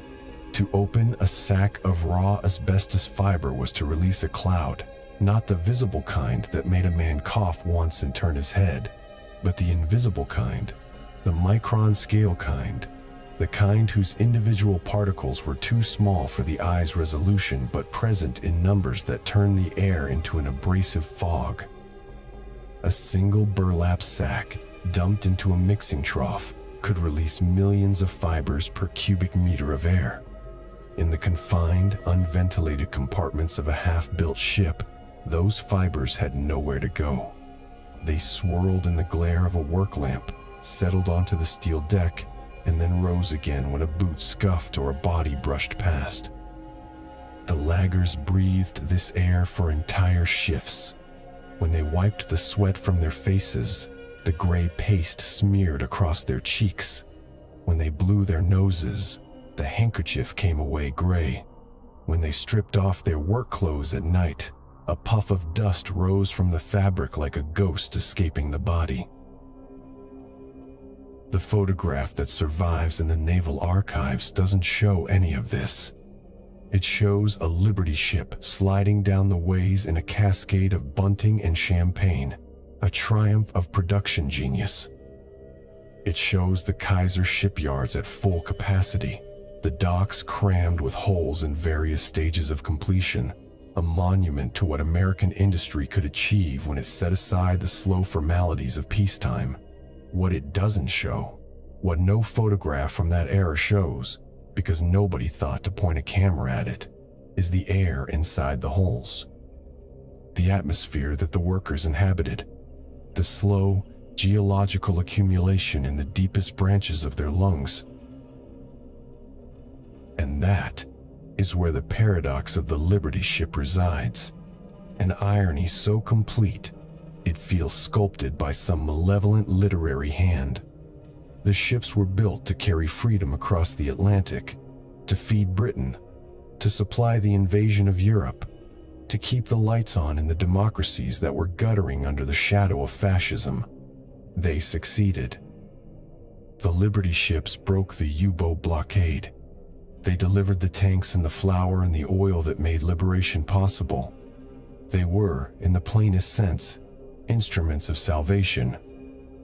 And yet, the men who built them, the welders, the pipe fitters, the laggers, the electricians, the men who poured their youth and their hearing and the strength of their backs into those holes, those men received, as their wages, a different cargo entirely. The fibers they inhaled didn't announce their presence. They didn't cause a cough that lasted more than a few days, or a fever, or any symptom that would send a man to the dispensary. They simply lodged. The chrysotile fibers, curved and flexible, wormed their way into the terminal bronchioles, the narrowest passageways of the lung, where the body's clearance mechanisms, the tiny hairs called cilia, the macrophages that engulfed ordinary dust could not reach them. The amphibole fibers, straight and needle-sharp, did something worse. They migrated through the lung tissue, through the pleural membrane, through the diaphragm, into the mesothelial lining that wrapped the abdominal organs like a thin, glistening envelope of cellophane. And there they stayed. The body couldn't dissolve them. The body couldn't expel them. The body could only, year after year, try and fail to break them down, generating a slow, sterile inflammation that, somewhere in the deep mathematics of cellular division, occasionally nudged a repair gene into mutation. The clock started ticking, but the clock was silent. On the day the last Liberty ship was launched, and the shipyard workers went home to their wives and their children and their cold beer and their well-earned fatigue, not one of them knew that the previous shift had deposited, in the soft tissue of their chests, a deposit more durable than the ships themselves. The ships would rust. The ships would be scrapped or sunk as target practice or sold to foreign registries and run until their plates were thin as paper. But the asbestos fibers would endure, unchanged, for the entire life of the host. The numbers, when the epidemiologists finally assembled them, told a story that the launch day photographs had carefully cropped out. Studies of World War II shipyard workers found that approximately 1 in 7 pipe fitters and laggers developed some form of asbestos-related lung disease. For men who worked in the most confined compartments, the boiler rooms, the turbine housing assemblies, the mesothelioma rate climbed higher, into numbers that belonged more to a lottery of misfortune than to a workplace hazard. Mesothelioma, a cancer so rare in the general population that most medical students never saw a single case, became so common among shipyard veterans that it formed its own recognizable clinical profile. An old man, breathing hard, with a history of working in the Richmond, or the Portland, or the Philadelphia yards, a chest X-ray showing a thickened white rind around one lung, and a prognosis measured in months. The Navy's fatal armor had protected the ships. It had not protected the men. And the men were not the only ones. The dust didn't stay at the shipyard. It traveled home on clothing, on boots, in the folds of a wool cap. In Manville, New Jersey, and in the neighborhoods around the Kaiser yards, the wives who shook out the work overalls before washing them inhaled a domestic echo of the shipyard exposure. The children who sat on their fathers' laps in the evening, pressing their faces against shirts still gray with the day's residue, received a smaller but not always harmless dose.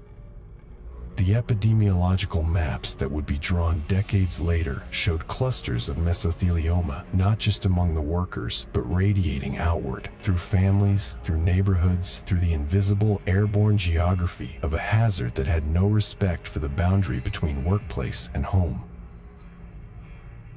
The Liberty ships themselves, of course, are almost all gone now. Some sit on the bottom of the Atlantic, torpedoed in the convoys they were built to supply. Some were broken up in the shipbreaking yards of India and Bangladesh, where a new generation of workers, unknowing and unprotected, disassembled the old hulls and released the old fibers into new air. A few survive as museum ships, carefully stripped of their asbestos by crews wearing respirators and hazmat suits. A slow, expensive, and grimly ironic process of removing the fireproofing that had been mandated as a safety measure and had instead become a hazard that required a different kind of safety measure to neutralize. The museum ships offer tours now. Visitors walk through the restored engine rooms, admire the gleaming brass, read the placards that explain the miracle of mass production that won the war. The placards don't mention the dust. The dust is not part of the interpretive plan. And yet, in some deep archival sense, the dust is the more durable artifact. The steel hulls will eventually corrode. The museum ships will eventually close. But the asbestos fibers that the shipyard workers breathed in 1943 are still there. In the lung tissue of the men who are still alive, in the plural biopsies of the men who are dying, in the mortality statistics that will not peak until the 2030s. The final Liberty ship was launched in 1944. The final mesothelioma case caused by its construction will not be diagnosed until sometime in the 2050s. The war has been over for nearly a century. The dust is still arriving. In the quiet of the Shipyard Museum, if you visit on a weekday when the crowds are thin, you can stand in the engine room of a preserved Liberty ship and listen to the silence.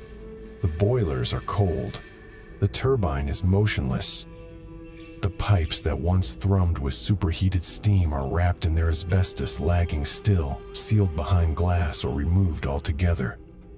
The air is clean, and yet, if you close your eyes, you can almost hear it. Not the noise of the rivet guns, but the softer sound that followed. The whisper of a burlap sack being opened. The wet slap of fiber paste on hot steel. The breath of a man who didn't know he was inhaling a material that would outlive him, outlive the ship, outlive the very memory of the war he was helping to win. The archive does not forget. But the archive keeps its own timetable, and its final notices are delivered not by courier, but by cell division, and not to the boardroom, but to the body. The blue-gray dust settled on everything, but nobody in Whitnum called it dust. They called it part of the air, part of the light, part of the thin film that accumulated on windowsills and veranda railings, and the leaves of the few hardy trees that survived the dry heat of the Pilbara. It was the color of a storm cloud held in suspension, a color that seemed almost decorative until you understood what it was made of. Crocodylite, blue asbestos, the most lethal fibrous mineral ever pulled from the earth in commercial quantities. The gorge itself was remote, a slash of ancient geology in the Hamersley Range of Western Australia, a place where the rock had been folding and cracking and mineralizing for 2.5 billion years. The blue fibers ran through the iron-rich stone in seams that glittered faintly when the low sun caught them, as if the mountain had been threaded with strands of cobalt silk. To a prospector's eye in the 1930s, it looked like opportunity.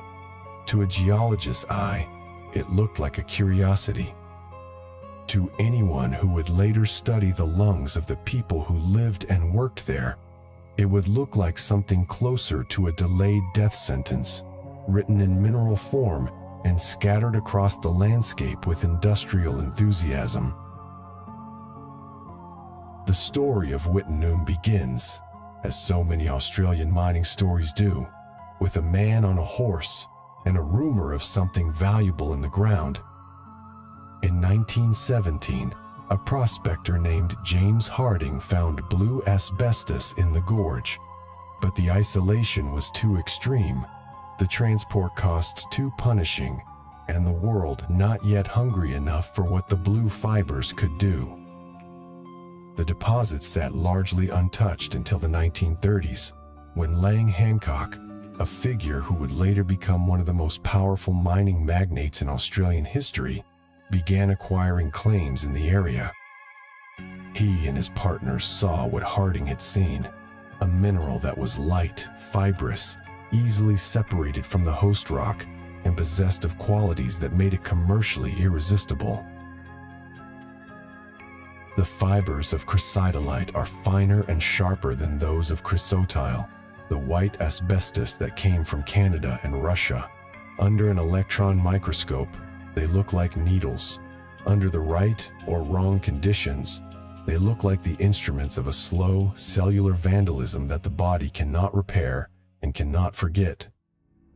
But in the 1930s, nobody was looking through electron microscopes at chrysotile fibers. They were looking at ledgers, at shipping manifests, at the growing demand from Europe and Asia for a material that could insulate steam pipes, line brake pads, reinforce cement sheets, and do all of this without burning, without rotting, without costing very much at all. The mine at Wittenoom grew through the 1940s and 1950s, operated by a subsidiary of the Colonial Sugar Refining Company, an industrial conglomerate whose name alone tells you something about the tangled origins of the enterprise. A sugar company, mining blue asbestos in the Pilbara. The strangeness of that pairing, sweetness and carcinogenicity, plantation agriculture and geological poison, is one of those historical ironies that nobody at the time would have found strange at all. Business was business. The fibers were valuable. The world wanted them. By the early 1950s, Wittenoom was not just a mine, it was a town. A proper town, with a main street, a post office, a school, a hospital, a swimming pool, rows of houses built with asbestos, cement sheeting because that was the logical thing to build with when you were sitting on one of the largest deposits of asbestos in the southern hemisphere. The mine employed hundreds of workers. The town housed their families. The gorge echoed with the sound of crushers and conveyor belts, and the heavy trucks that hauled raw ore out of the pit. The blue dust rose in clouds from the mill and drifted on the wind across the township, settling in a fine, almost invisible layer on the school playground, on the washing hung out to dry in the backyards, on the surface of the swimming pool where children splashed through the long, hot afternoons. The strange part was not that the dust was everywhere. The strange part was that it was considered normal. It was the background texture of life in Wittenoom, a constant fine particulate that you stopped noticing after a while, the way you stopped noticing the smell of your own house. The women swept it off their kitchen floors. The children played in it. The men worked in it, 8 or 10 or 12 hours a day, without masks, without warnings, without any of the protections that even a modest understanding of the hazard would have demanded. But the understanding existed. It had existed for decades. The medical literature on asbestosis was well established by the 1940s.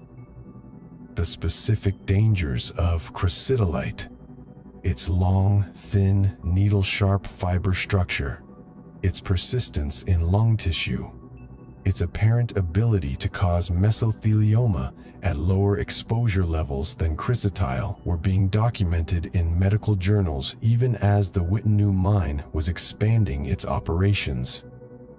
A paper published in 1960 by South African researchers J.C. Wagner, C.A. Sleggs, and Paul Marchand established the link between chrysotile exposure and mesothelioma with a clarity that should have shattered any remaining industry pretense.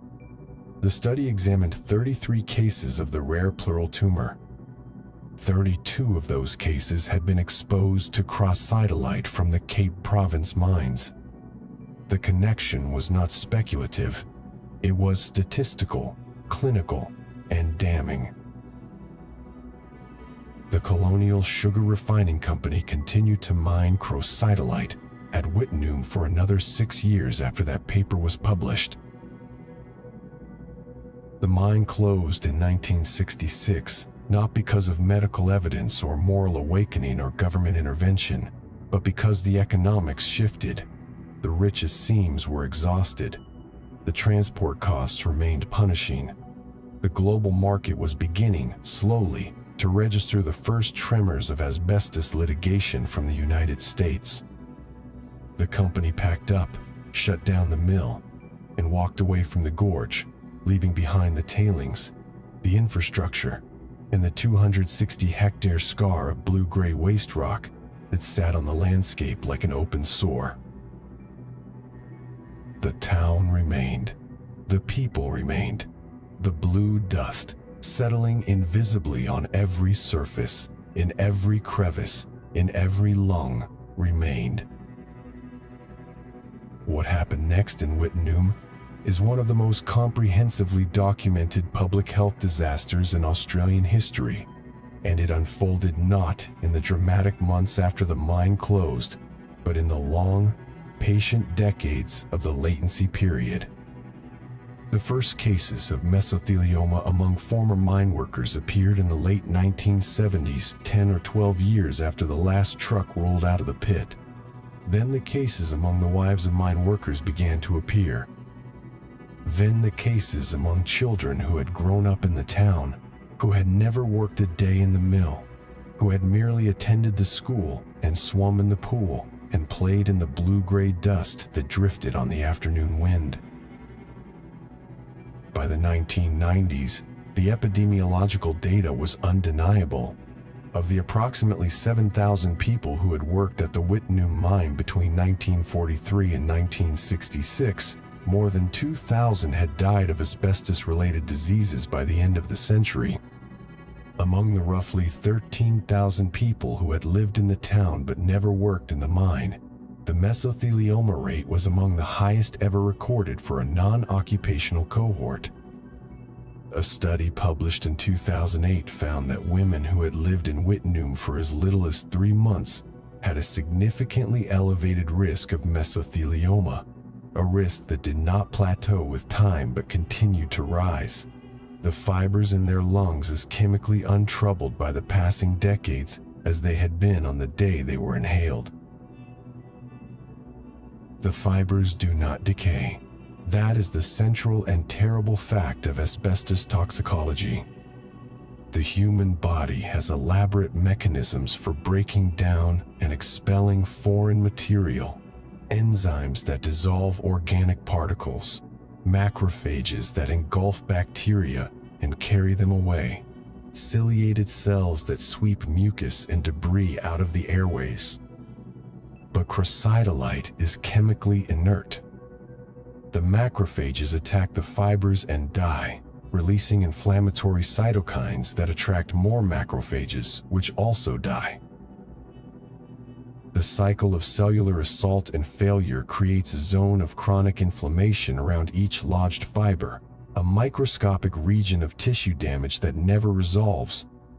And in that zone of repeated injury and attempted repair, the statistical odds of a DNA copying error accumulate year by year until, in some fraction of exposed individuals, a malignant cell line emerges and begins its own patient, lethal growth. The latency clock ticks not to the rhythm of symptoms, but to the rhythm of probability. Every year the fibers remain in the lung, the chance of malignant transformation increases. The clock starts when the fiber is inhaled, and it stops only when the host dies, sometimes of mesothelioma, sometimes of some other cause before the cancer has time to declare itself. For the people of Wittenoom, the clock had started in the 1940s and 1950s. By the 1990s, it was chiming in hospitals across Western Australia, in oncology wards and palliative care units, in the chest, X-rays that showed the characteristic pleural thickening, a white rind slowly encasing the lung, visible on the film like the advancing edge of a geological formation, a mineral invasion of the body's soft interior. The Australian government's response to Wittenoom was, in its way, as instructive as the disaster itself. In 1996, the government began advising people to leave the town. In 2006, the power grid was disconnected. In 2007, Wittenoom was removed from official maps, its name deleted from the gazetteer, its roads no longer signposted. The post office closed. The remaining residents were relocated. The town that had been built on blue asbestos was now being unbuilt, erased from the cartographic record, as if the problem were not the fibers in the ground, but the name on the map. The erasure was, of course, incomplete. The tailings remained. The blue-gray dust remained. The gorge remained. And with it, the persistent human impulse to visit a place that has been officially erased. Tourists, adventurers, people who had heard the story and wanted to see the geography of the catastrophe for themselves. The Western Australian government spent years and millions of dollars trying to discourage these visitors, issuing health warnings, blocking access roads, running public information campaigns that amounted to a single, stark message: do not go to Wittenoom. The air is poison. The dust is poison. The ground is poison. The disaster is not over. It is merely invisible, waiting in the lungs of anyone who breathes too deeply in the wrong place. There is a photograph from Wittenoom in the 1950s, a black and white image in the state archives that shows a group of children playing on a pile of blue tailings. They are laughing. The tailings rise behind them like a small mountain of gray-blue sand. One child is sliding down the slope on a piece of cardboard. The image is not remarkable for its composition or its subject matter. It looks like any snapshot of childhood in a mining town, the kind of photograph that would normally evoke a quiet nostalgia, a memory of simpler times. What makes it remarkable is the knowledge that most of those children, by the time the photograph was rediscovered and published in the 1990s, were already dead or dying of a cancer that takes decades to announce itself. The photograph is a document of innocence and doom, captured in the same frame, indistinguishable at the moment of exposure. The mine tailings at Wittenoom extend across 260 hectares. They contain an estimated 3.5 million tons of chrysotolite-contaminated material. The fibers in those tailings can become airborne whenever the wind blows, whenever a vehicle drives across the surface, whenever the dry Pilbara heat causes the ground to crack and release microscopic particles into the convection currents that rise from the gorge. The half-life of chrysotolite in the environment is not measured in years or decades or centuries. It is geological. The fibers will outlast the gorge itself, outlast the continent, outlast the human species that dug them up and scattered them across the surface of the earth. A woman on a veranda in Wittenoom, sometime in the late 1950s, watches the sun go down behind the Hamersley Range and notices a fine film of blue-gray powder on the railing. She goes inside, wets a cloth, wipes the railing clean. The cloth goes into the laundry basket. The laundry basket goes to the washroom. The washroom fills with the scent of soap and the rhythmic slosh of water in the galvanized tub. The powder disperses, invisible now, into the water and the air and the worn cotton fibers of the cloth. The veranda railing is clean.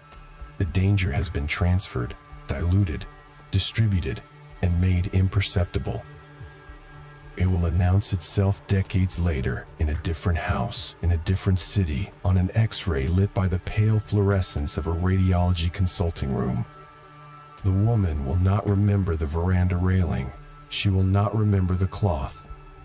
She will ask the doctor how she could possibly have been exposed, and the doctor, who has seen this pattern before, will ask a different, more invasive question. Where did you live when you were young? The archive does not keep photographs of the lungs of Wittenoom's children.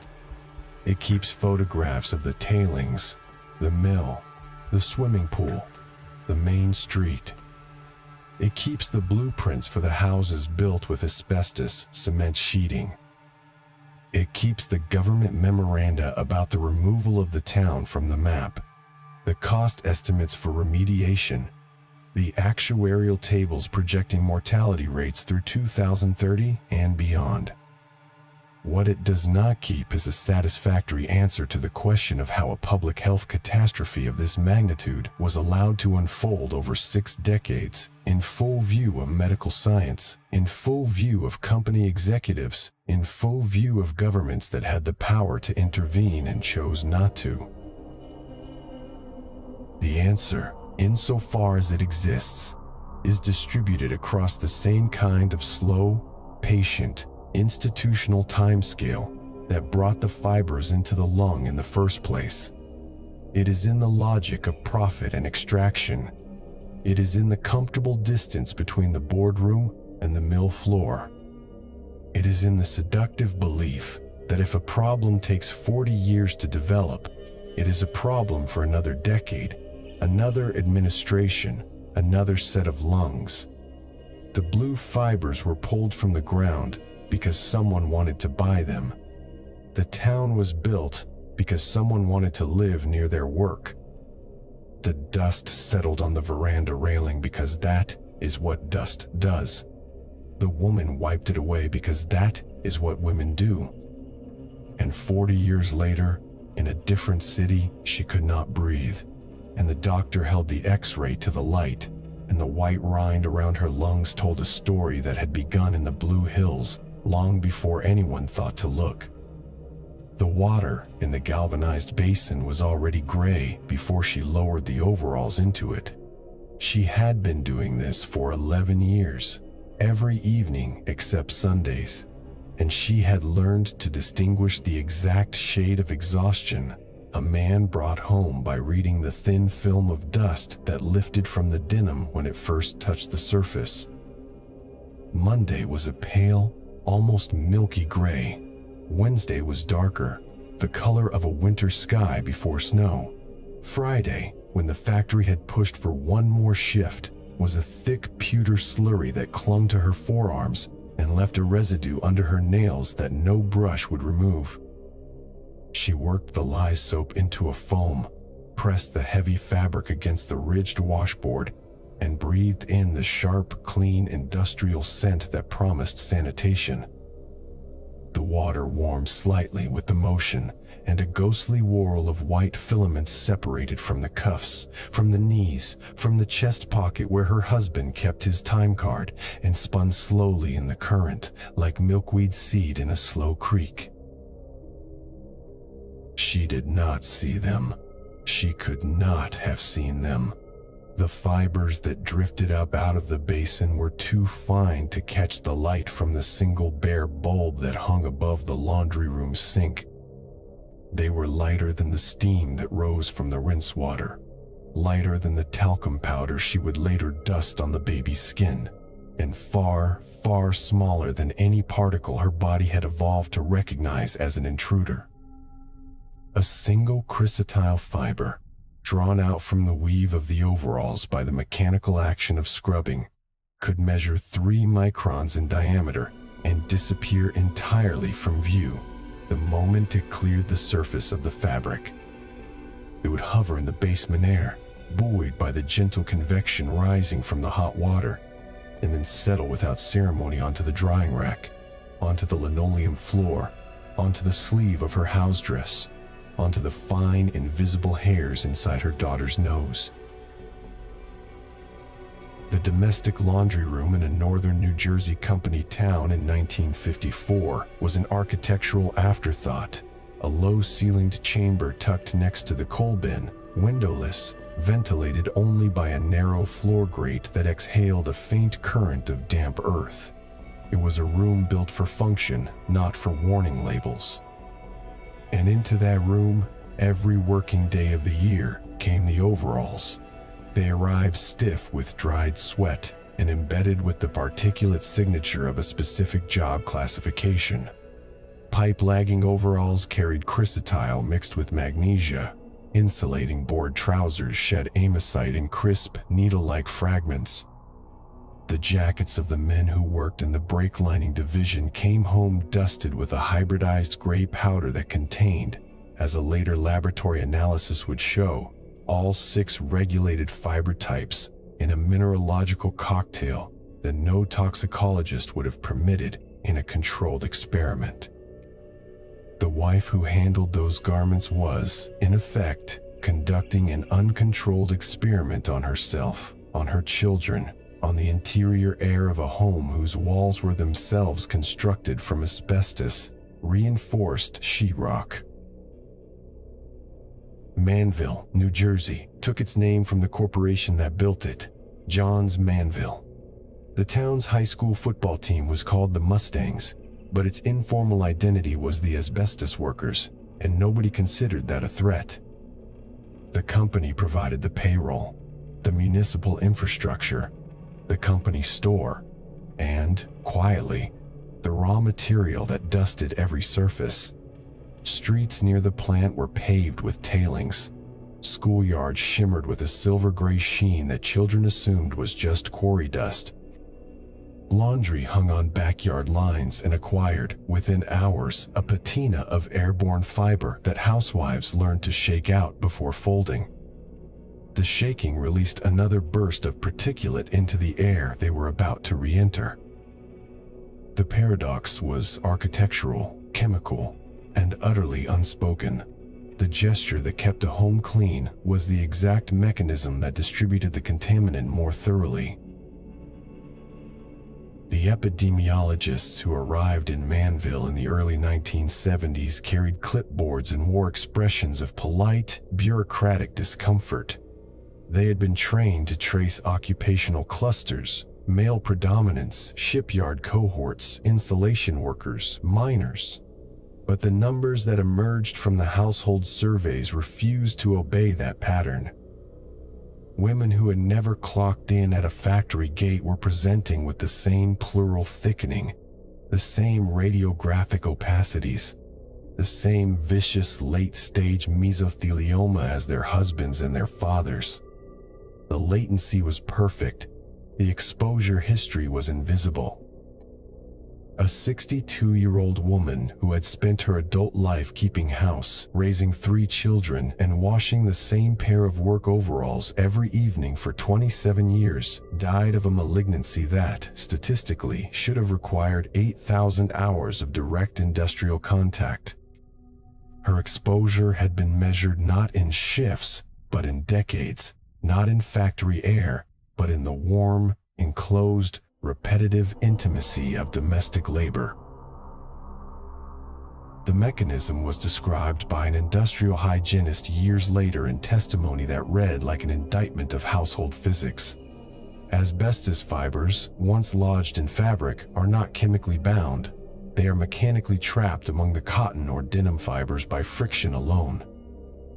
The agitation of hand washing, the torsion of wringing, the snap of shaking out a wet garment before hanging. All of these actions liberated fibers into the breathing zone at counts that, in some reconstructed simulations, exceeded the permissible exposure limits then in effect for factory workers. The wife at the wash basin did not merely receive a diluted version of her husband's occupation. She received a concentrated, localized surge of resuspended carcinogen, released directly into still air, at a distance measured in inches from her unprotected mouth and nose. If she was short, and the basin was deep, she leaned over it. That was the image that stayed in the mind of the hygienist, a woman bent forward in a posture of devotion, breathing in the emanation of the industrial century while soapy water dripped from her elbows onto the cement floor. The children received a separate but parallel dose. The overalls were hung to dry in the basement, and the basement was where the children played on rainy afternoons. The fibers that settled on the floor were stirred into suspension by a bouncing ball, a chasing game, a baby crawling across the concrete toward a box of discarded toys. A 7-year-old girl with pigtails and skin knees might spend 3 hours constructing a fort out of cardboard boxes behind the furnace, breathing the same amosite that had ridden home on her father's clothing. She would not remember the exposure. She would remember the fort. She would remember the smell of laundry soap. 42 years later, when a pulmonologist in a bright, quiet examination room in Philadelphia slid a chest CT onto the light box, the fort would be irretrievably gone, and the asbestos would be visibly present, a fine white rind encasing the lower lobes of each lung, as permanent as a signature on a mortgage. The lye soap that she used was a harsh alkaline compound that cut grease and lifted coal dust and gave the laundry a scent, her generation associated with competence. It did not, however, degrade asbestos. Nothing in the domestic chemistry of the mid-20th century home degraded asbestos. The fibers passed through the washing process chemically untouched, physically intact, and biologically patient. The hot rinse water did not dissolve them. The wringing did not crush them. The drying did not diminish their capacity to burrow into mesothelial tissue and wait for the biological clock to run down. The very qualities that had been sold to industry indestructibility, chemical inertness, thermal resistance, translated seamlessly into the domestic sphere. The miracle mineral did not distinguish between a boiler room and a kitchen. It was equally fireproof in both. It was equally carcinogenic in both. It simply continued to be itself, a geological fact that had been removed from the earth and distributed into every crevice of the constructed world, including the crevice between the 4th and 5th rib of a woman who had never been told to wear a respirator because no one had ever told her that she was a worker. The cluster of mesothelioma deaths among Manville homemakers was documented in a paper that appeared in a medical journal in 1978. The paper was written in the passive, neutered language of epidemiology, but its tables contained a moral reckoning. 14 women, no occupational history, no para-occupational history, in the strict definition, because none had worked in an asbestos facility. Their exposure was entirely domestic, entirely involuntary, entirely the product of the fabric that connected the factory floor to the family home. The authors used the term household contact. It was a clinical phrase that carried no resonance of the actual contact, the embrace when the shift ended, the shoulder against which a tired man leaned, the lap onto which a dusty jacket was tossed before dinner, the pile of soiled clothes accumulating in the basement stairwell. Waiting for Monday wash day, waiting for the moment when water and motion would transform the inert into the airborne. The sickness announced itself with a shortness of breath that was first attributed to age, to weight, to the lingering effects of a winter cold. It advanced with a dry, persistent cough that produced nothing except irritation. By the time the chest X-ray revealed the characteristic pleural effusion fluid collecting in the space between the lung and the chest wall, a clear, straw-colored liquid that, when drained and centrifuged, yielded a sediment of malignant cells. The disease had already colonized the membrane it would eventually strangle. Mesothelioma does not form a discrete tumor. It spreads as a sheet, a thickening of the mesothelium that encases the lung like a rind, progressively restricting every breath until the simplest act of respiration requires an effort that leaves the patient exhausted, gray-faced, and conscious of a truth that the oncologist will only confirm in the final consultation. The latency is over. The bill has arrived. It is payable in full. The price had been calculated long before the first case was diagnosed. Actuarial tables in the locked file cabinets of asbestos manufacturers included mortality projections for insulation workers, miners, and textile operatives. They did not include a column for spouses. The omission was not an accident, it was a legal strategy. If the wives were invisible, the liability was contained.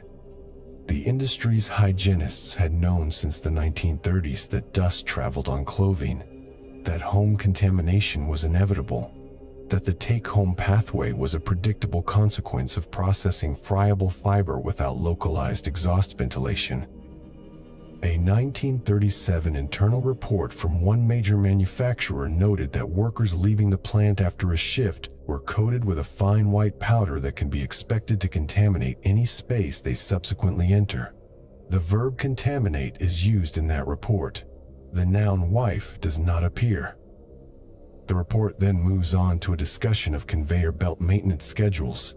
The domestic shadow was acknowledged and dismissed in a subordinate clause. What remained, decades later, was a body of testimony assembled from widows and daughters who had never thought of themselves as plaintiffs.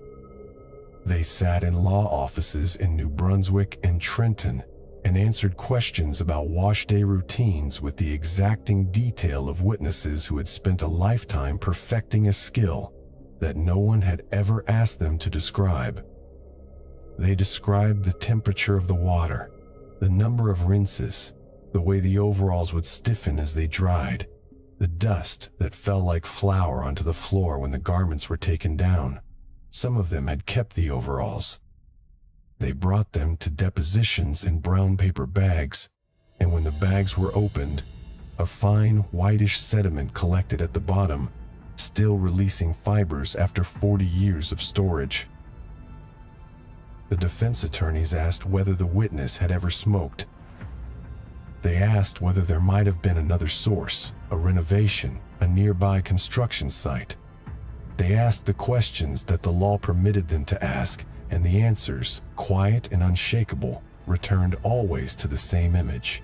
A woman bending over a galvanized basin, a swirl of white filaments, a clean scent that meant nothing was clean.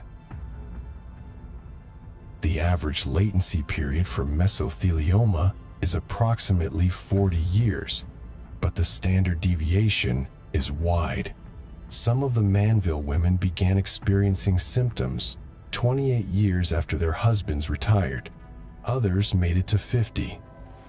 One lived to be 86, long enough to see her granddaughter graduate from nursing school, and died 4 months later of a cancer that had been waiting in her pleural tissue since the Eisenhower administration. The latency clock is indifferent to biography.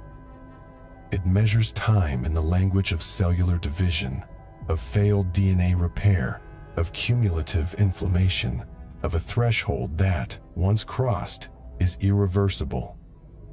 The fibers that entered her lungs during the cold winter of 1952, when her husband came home coated in the fine dust from a new insulating project at the naval shipyard, had been slicing through mesothelial membranes at a rate measured in nanometers per year, a geological patience misapplied to human tissue. She had been breathing while she washed. She had been breathing while she hung the clothes. She had been breathing while she slept. Every breath had been a small deposit into a biological account that would not send a statement until the balance was fatal.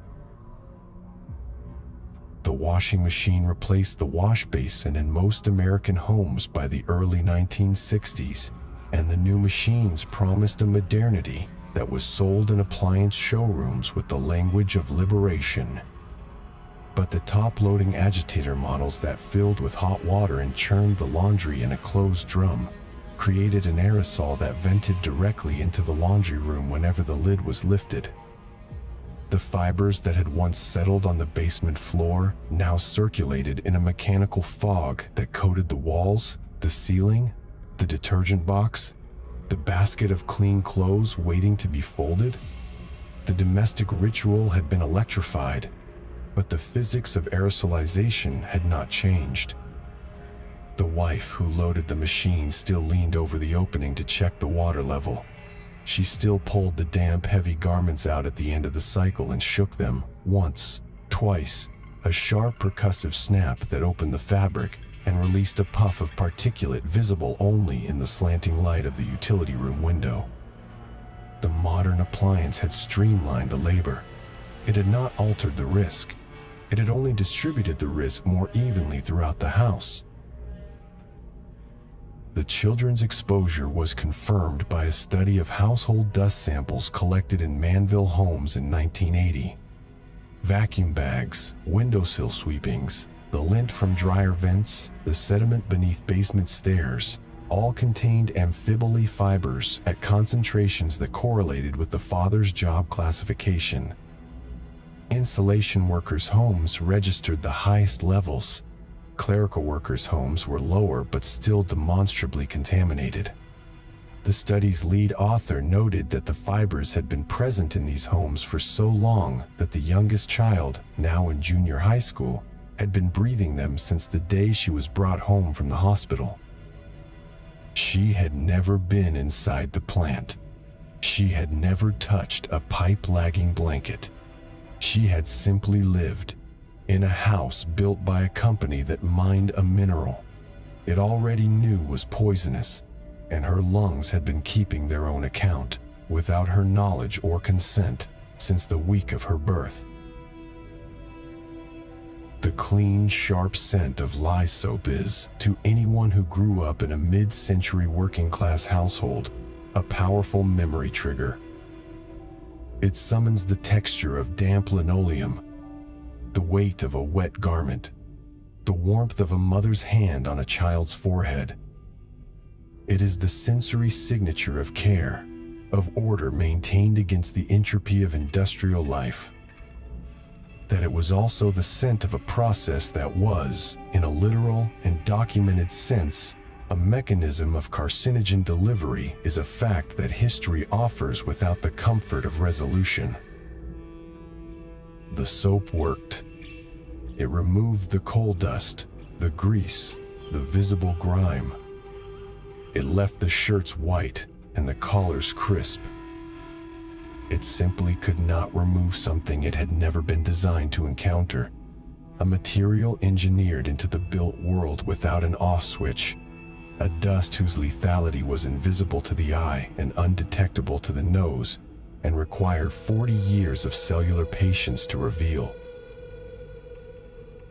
The epidemiologists who wrote the 1978 paper closed their discussion with a recommendation that household contact be considered an occupational exposure equivalent, and that wives and children of asbestos workers be included in screening programs. The recommendation was sensible, humane, and, in practical terms, far too late. The women who would have benefited from screening had already been exposed for decades. The damage was already underway. The latency clock had already been wound. What remained was the long, slow, administrative process of acknowledging that the boundary between the workplace and the home had never been real, that the dust had crossed it without permission, and that the ritual of washing a husband's overalls was, in the final accounting, an act of love that industry had quietly converted into a vector of disease. The basin is empty now. It sits in the corner of a basement that has been sealed, cataloged, and scheduled for supervised decontamination. The water has long since evaporated. The lye soap has dried to a crust inside the cardboard box. But the overalls are still there, folded neatly on a shelf near the furnace, covered in a thin white dust that gleams faintly under the beam of a flashlight. The dust is not sleeping. It is waiting. And somewhere, in a lung that has not yet developed its first symptom, The final thread of the domestic shadow is still unspooling, patient as geology, quiet as the moment a woman lifts a wet garment from the rinse water and shakes it once, twice, and hangs it up to dry in the basement air. The first sound is not a cough. It is the tick of the long case clock in the corner of the living room, a steady, unhurried mechanism that has been measuring the hours in this house since before the man in the armchair was born. The clock's brass pendulum catches the late afternoon light, dull gold moving through a column of dust, and the man raises a chest X-ray toward the window with hands that are thinner than they used to be. The film is a gray and white ghost of his own thorax, and across both lung fields, where healthy tissue should appear as dark open space, there is a thick white rind. It looks like a map of an archipelago drawn in chalk, or the outline of a slow, petrified tide. This is not a fresh wound. It is the radiographic signature of something that began its quiet residence inside him 35 or 40 years earlier, when he was a pipefitter's apprentice in the Brooklyn Navy Yard, breathing the air of compartments that never saw daylight. The medical term for that white rind is pleural thickening, a scarred stiffening of the membrane that surrounds the lungs.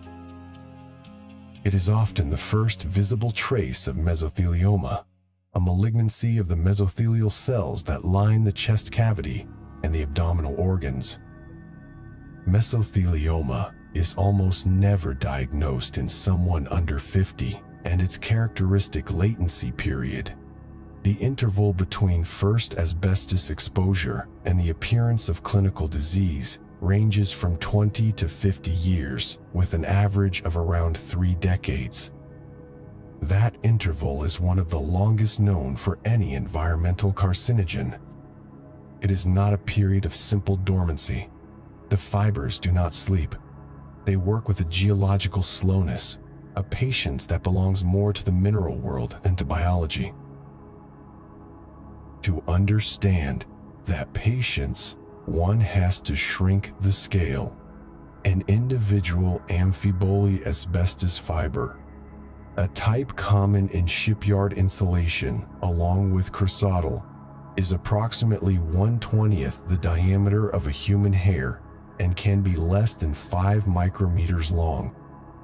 Once inhaled, it is small enough to evade the mucociliary escalator that sweeps most particles out of the airways. It passes through the bronchial tree, drifts to the peripheral lung, and often pierces the visceral pleura. The body's immune system recognizes the fiber as a foreign object and dispatches macrophages to engulf it. But the fiber is chemically inert, surgically sharp, and rich in iron that catalyzes the production of reactive oxygen species. The macrophage dies on the needle. Over years, a cycle repeats: frustrated phagocytosis, cell death, release of inflammatory cytokines, recruitment of new immune cells, more cell death. The mesothelial cells are caught in a chronic siege, their DNA bombarded by free radicals, their repair mechanism slowly exhausted.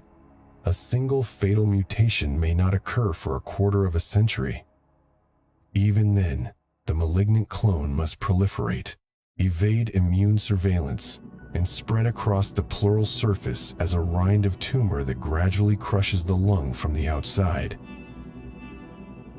The strange part was not that the disease appeared so late, but that the body proved capable of keeping a perfect internal ledger of every fiber it had ever met. The X-ray the old man holds to the light is essentially a receipt, issued by his own tissues, for shifts worked in 1952 and 1953. The connection is not always easy to make. By the time breathlessness begins, a subtle sensation at first, a small deficit noticed when climbing stairs or lifting a grandchild. The original exposure is a faint memory, if it is remembered at all. The shipyard has been dismantled. The employer's records are in a warehouse or a landfill. The work crew is scattered into retirement homes and cemeteries. The patient himself may recall only the camaraderie, the pay packet, the smell of welding flux and coffee from a thermos. The dust is not part of the story. It has been laundered out of the narrative as thoroughly as it was once shaken from a work shirt in a basement washtub. Nowhere was that narrative erasure more complete or more catastrophic than in the remote Pilbara region of Western Australia. The Wittenoom Gorge, a landscape of red ironstone and spinifex grass, became the site of a crocodylite mine in the late 1930s. Crocodylite is the blue form of asbestos, an amphibole whose fibers are so fine, so straight, and so biopersistent that they are considered among the most carcinogenic naturally occurring substances ever identified. At Wittenoom, the ore was crushed, bagged, and shipped out under conditions of almost total occupational exposure. Miners worked in clouds of blue dust so thick they described visibility reduced to arm's length. The tailings, waste rock still rich in fiber, were spread around the town as fill for roads, school playgrounds, and backyards. When the mine finally closed in 1966, the population dispersed, but the dust remained. So did its signature in human cells.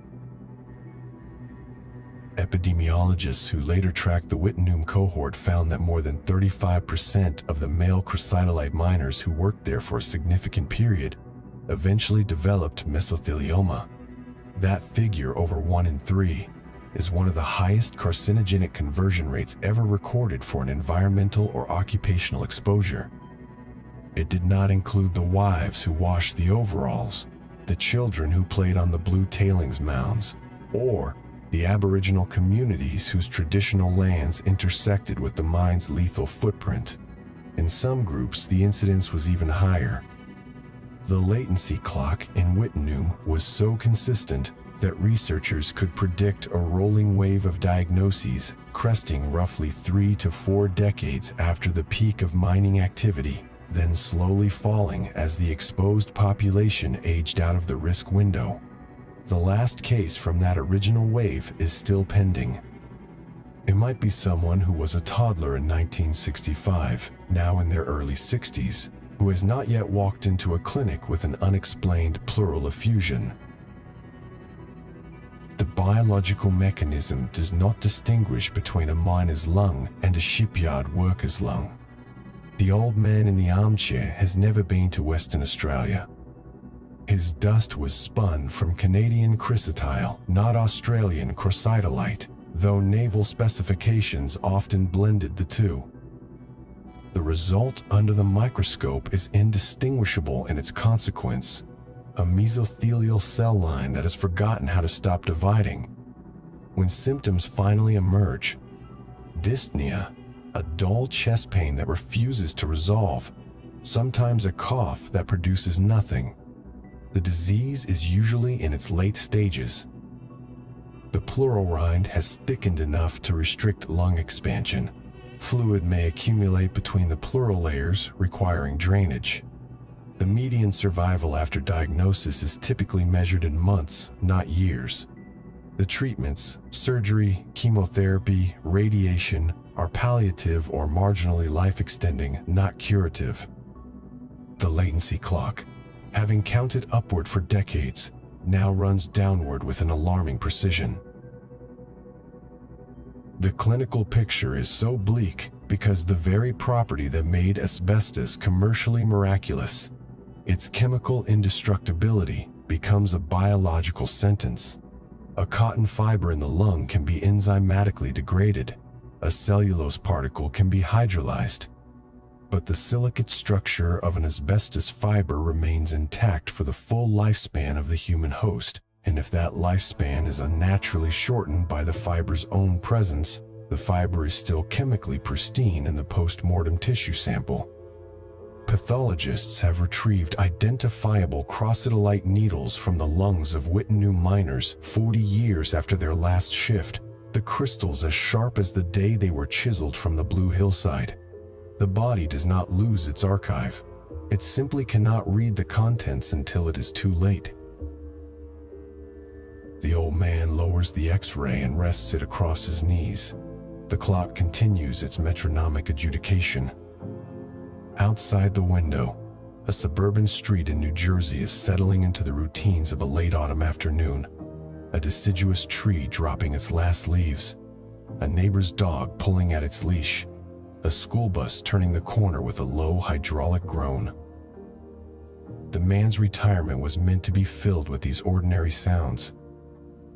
He had planned to restore a wooden sailboat in the garage, to teach his grandson to fish, to take his wife on a long-delayed trip to Nova Scotia. The diagnosis arrived on a Tuesday, 8 weeks ago. The breathlessness that he had attributed to age or a sedentary winter turned out to be acidus fluid buildup in the abdomen from mesothelioma that had spread across the peritoneal membrane. The oncologist, a woman in her 40s with a gentle but precise manner, had drawn a graph showing an asymptotic curve. She had used the phrase occupational history and asked him to list every job he had ever held going back to his teens. When he mentioned the Navy Yard, her pen paused. He saw the pause. He understood its meaning before she spoke another word. This is the central paradox of the latency clock. It severs the visible connection between cause and consequence so cleanly that the patient often must become his own historian.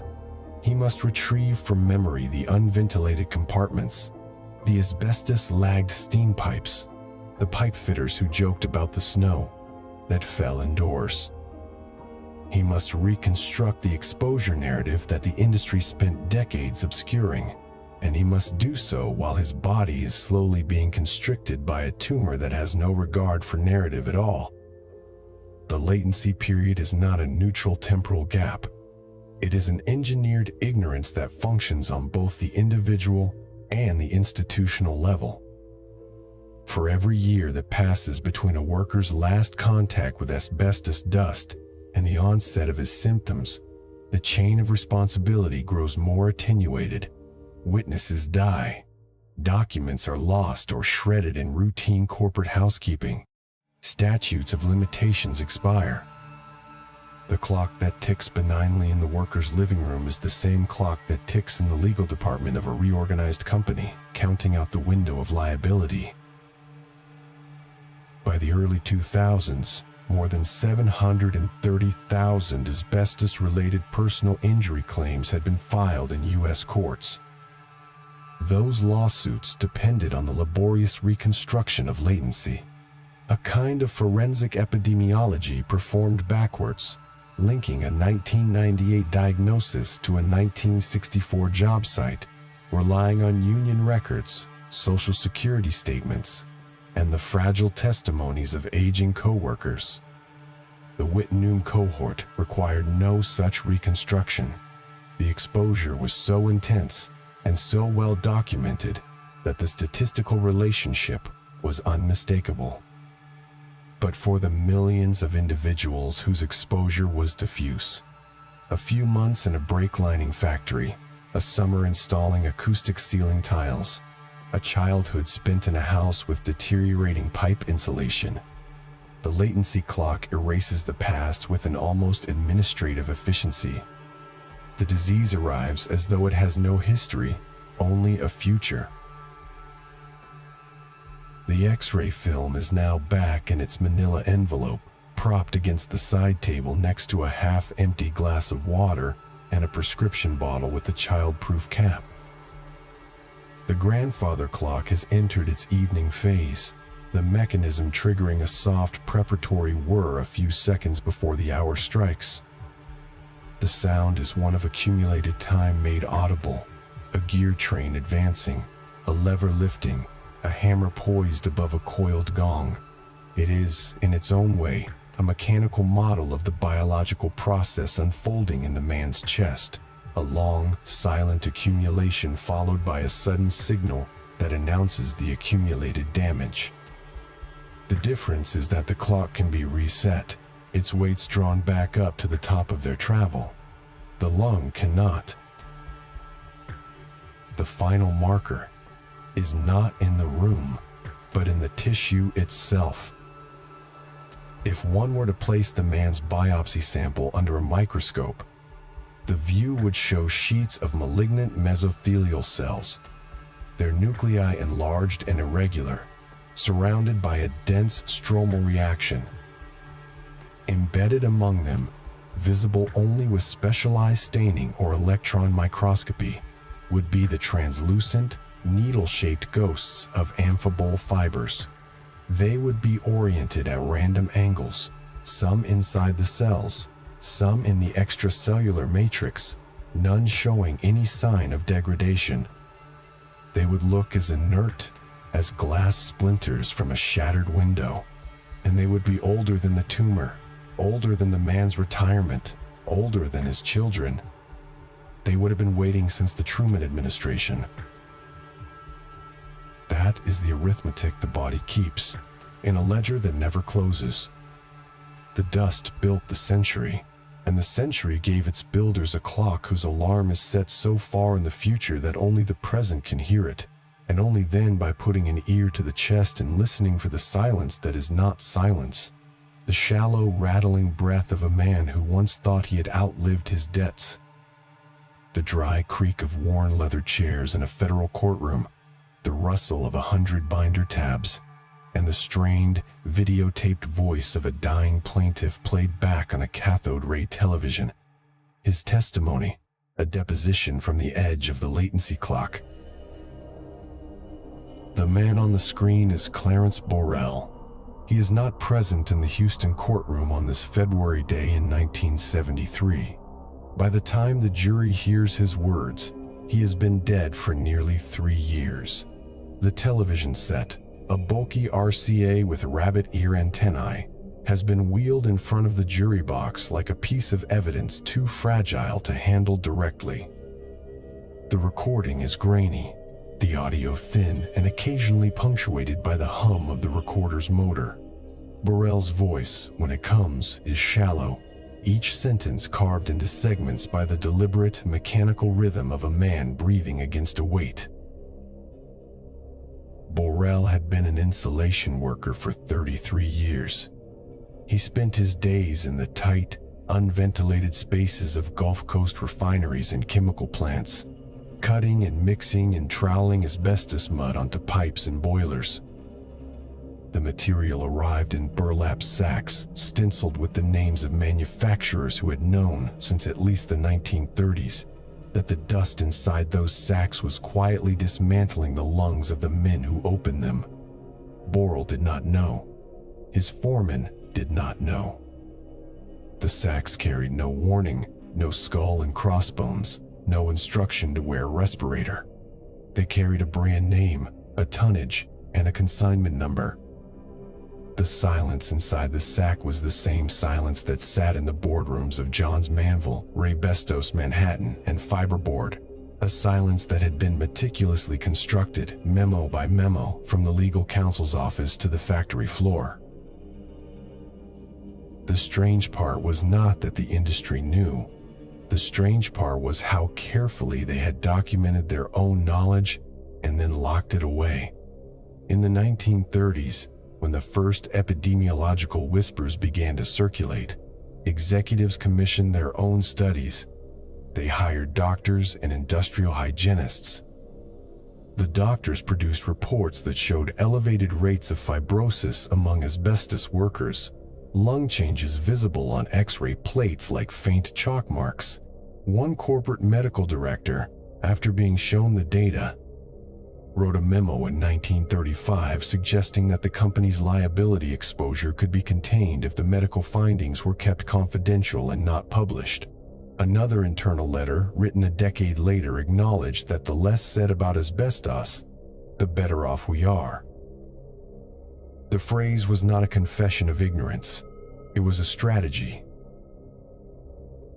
The legal architecture that protected this silence was remarkably simple.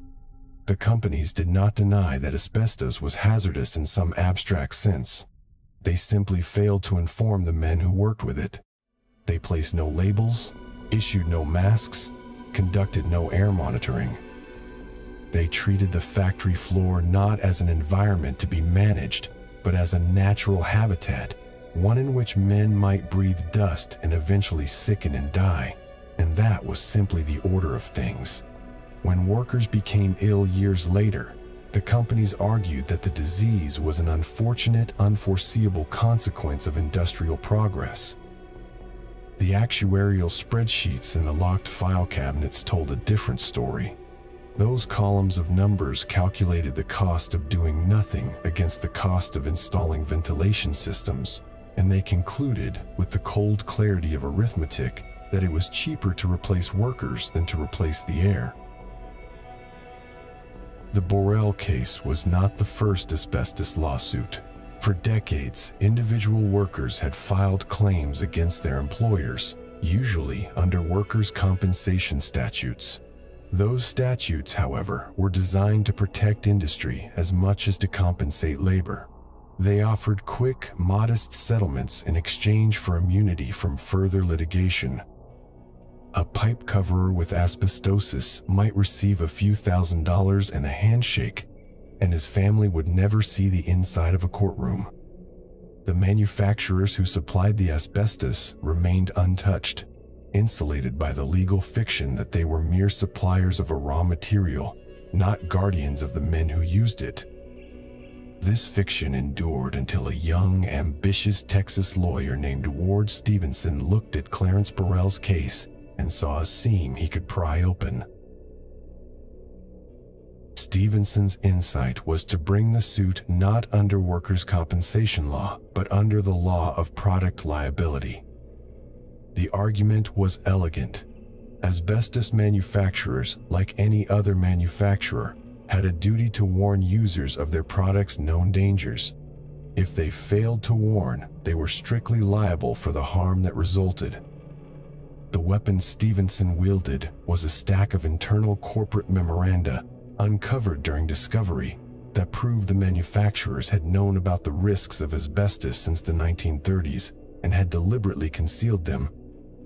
These documents, yellowed, typewritten, stamped, confidential, were the buried bones that no one in the industry had expected to see excavated. Stevenson laid them out on the counsel table in expanding folders, each one a stone pried from the wall of silence. The atmosphere in the courtroom during the trial was not dramatic in any theatrical sense. It was dense, procedural, paper-bound. The jury sat through weeks of expert testimony from physicians, pathologists, and industrial hygienists. They heard about the structure of the chrysotile fiber, its needle-like shape, its chemical immortality. They saw photographs of Borel's lungs, the pleural surfaces thickened and pearlescent with scar tissue, like the inside of an oyster shell. They learned a new vocabulary: mesothelioma, asbestosis, latency. The proceedings were not swift. They were methodical, a slow excavation of a life that had been buried under 33 years of accumulated dust.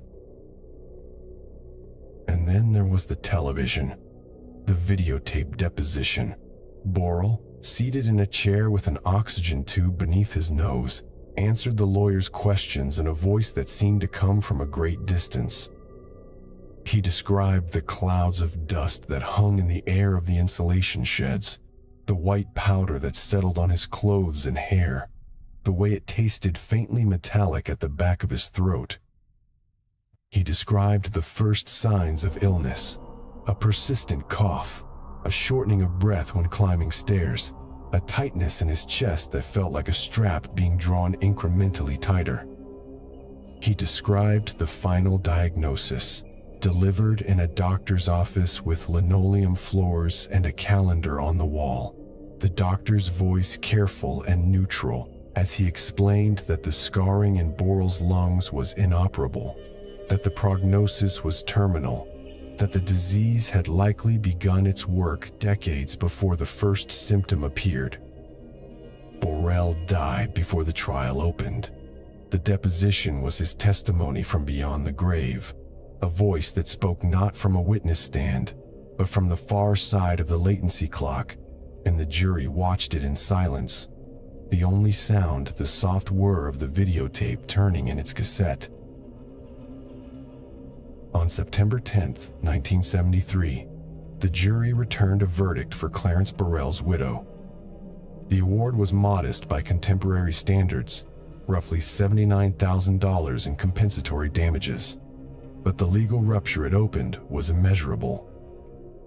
For the first time, an asbestos manufacturer had been held liable under product liability law for failing to warn. The dam, which had held for 4 decades, was breached.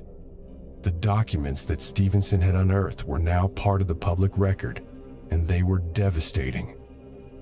They showed, in the industry's own words, a pattern of deliberate concealment that stretched from the executive suite to the factory gate.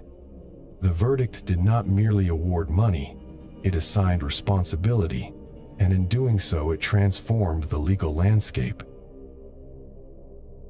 What followed was a cascade that no one, not the manufacturers, not the plaintiffs' lawyers, not the courts, had fully anticipated. The Burrell verdict opened the door to mass tort litigation on a scale never before seen in American jurisprudence. Workers who had been exposed decades earlier, who had long since retired or been laid off, began receiving letters from law firms. Shipyard workers, insulators, pipe fitters, boiler makers, brake repairmen, construction laborers, entire occupational cohorts that had been bathed in asbestos dust during the war years and the post-war boom were now developing the diseases their employers had been warned about. Mesothelioma, that rare and lethal cancer of the lining of the lung, began to appear in startling numbers, its long fuse finally reaching the powder keg.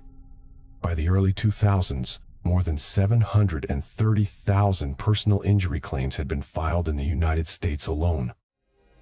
The litigation became its own industry, with specialized courts, dedicated judges, and a lexicon of medical and engineering terms that ordinary citizens learned by necessity. The paradox of this legal reckoning was that the courtroom, designed to restore equilibrium between aggrieved individuals and powerful institutions, became instead a vast, slow-motion mass grave of liability. The volume of claims overwhelmed the capacity of the justice system to process them individually. Courts created rocket dockets to speed the cases through, but the sheer number of dying plaintiffs meant that many would not live to see a verdict.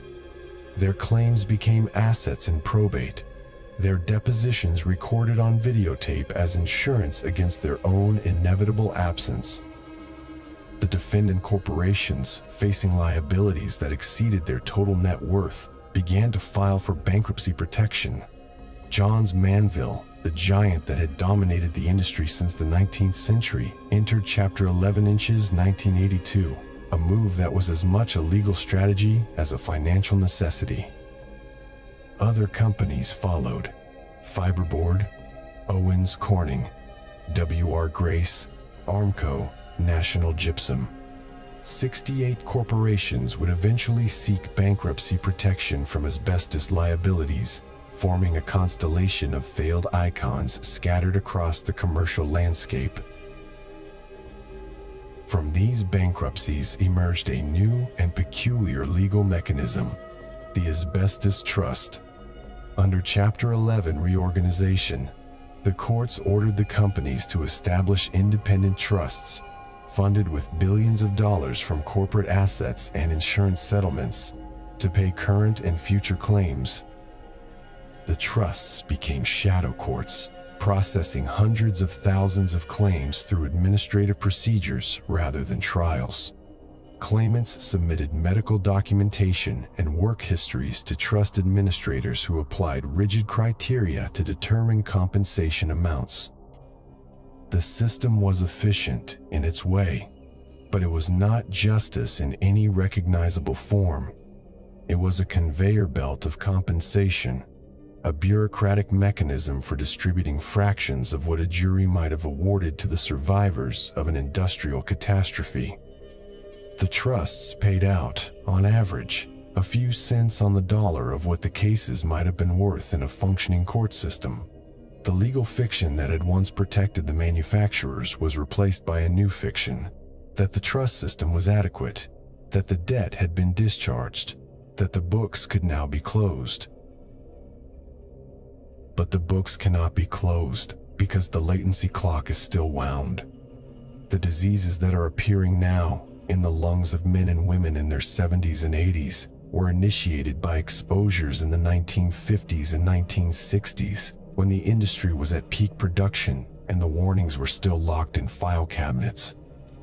The wave of mesothelioma deaths is projected to continue rising until the 2030s, cresting at over 200,000 deaths annually worldwide. These numbers are not the product of a single catastrophic event. They are the slow yield of a century of industrial habit. They are the consequence of a material that was too useful to be banned, too profitable to be questioned, and too durable to disappear. The deposition tape of Clarence Borel eventually stopped playing. The television set was switched off, the screen contracting to a white dot that faded into the dark glass. The jury filed out. The lawyers packed their briefcases. The bailiff stacked the exhibits, the x-rays, the pathology slides, the corporate memos into a cardboard box and carried it to the evidence locker. The box, like so many others, was marked with a number and a case caption and placed on a shelf where it would sit in climate-controlled silence, its contents a record of a small victory that had become an enormous accounting. Outside the courthouse, the city hummed with the ordinary noise of traffic and commerce, the buildings all around wired and insulated with the same mineral that had killed the man on the screen. The walls did not stir. The pipe lagging in the basement did not crack. The ceiling tiles, suspended in their metal grid, held their fibers in place. The dust waited, as it had been designed to wait, its settlement, not a conclusion, but a paused interval in a longer geological process. The trial that broke the dam did not restore equilibrium. It merely revealed how deep the reservoir had been and how many were already in the water. The translation booth hums with the low, fluorescent note of a room that has heard too many languages and too few commitments. A delegate adjusts her earpiece, tilts her head toward the microphone, and speaks into the void of simultaneous interpretation, her voice reduced to a diplomatic whisper that will land in 100 different headsets around the conference chamber. She is objecting politely to the addition of chrysotile asbestos to a list of substances that require prior informed consent before crossing borders. The year is 2006, and the science has been settled for decades. The voting, somehow, is not. The Rotterdam Convention was designed as a quiet piece of international machinery, a treaty that would close the gap between what epidemiologists knew and what customs officers could act upon. Its logic was simple enough to fit on a single diplomatic briefing card. If a substance had been banned or severely restricted by any two member nations in different regions of the world, it could be nominated for the convention's annex. Once listed, exporting countries would be required to obtain the explicit, informed consent of importing countries before shipping that substance across any border. It was not a ban. It was a transparency mechanism. It was a paper lock on a trade route, nothing more, and yet it proved to be a lock that could not be turned. Chrysotile asbestos, the most common form of the mineral, accounting for more than 95% of all asbestos ever used in global commerce, was first nominated for the convention in 2002. The nomination came from the European Commission, backed by a coalition of nations whose own epidemiological records had been stained by mesothelioma clusters, factory autopsies, and the slow arithmetic of latency. Canada, at that time still a chrysotile producer, objected.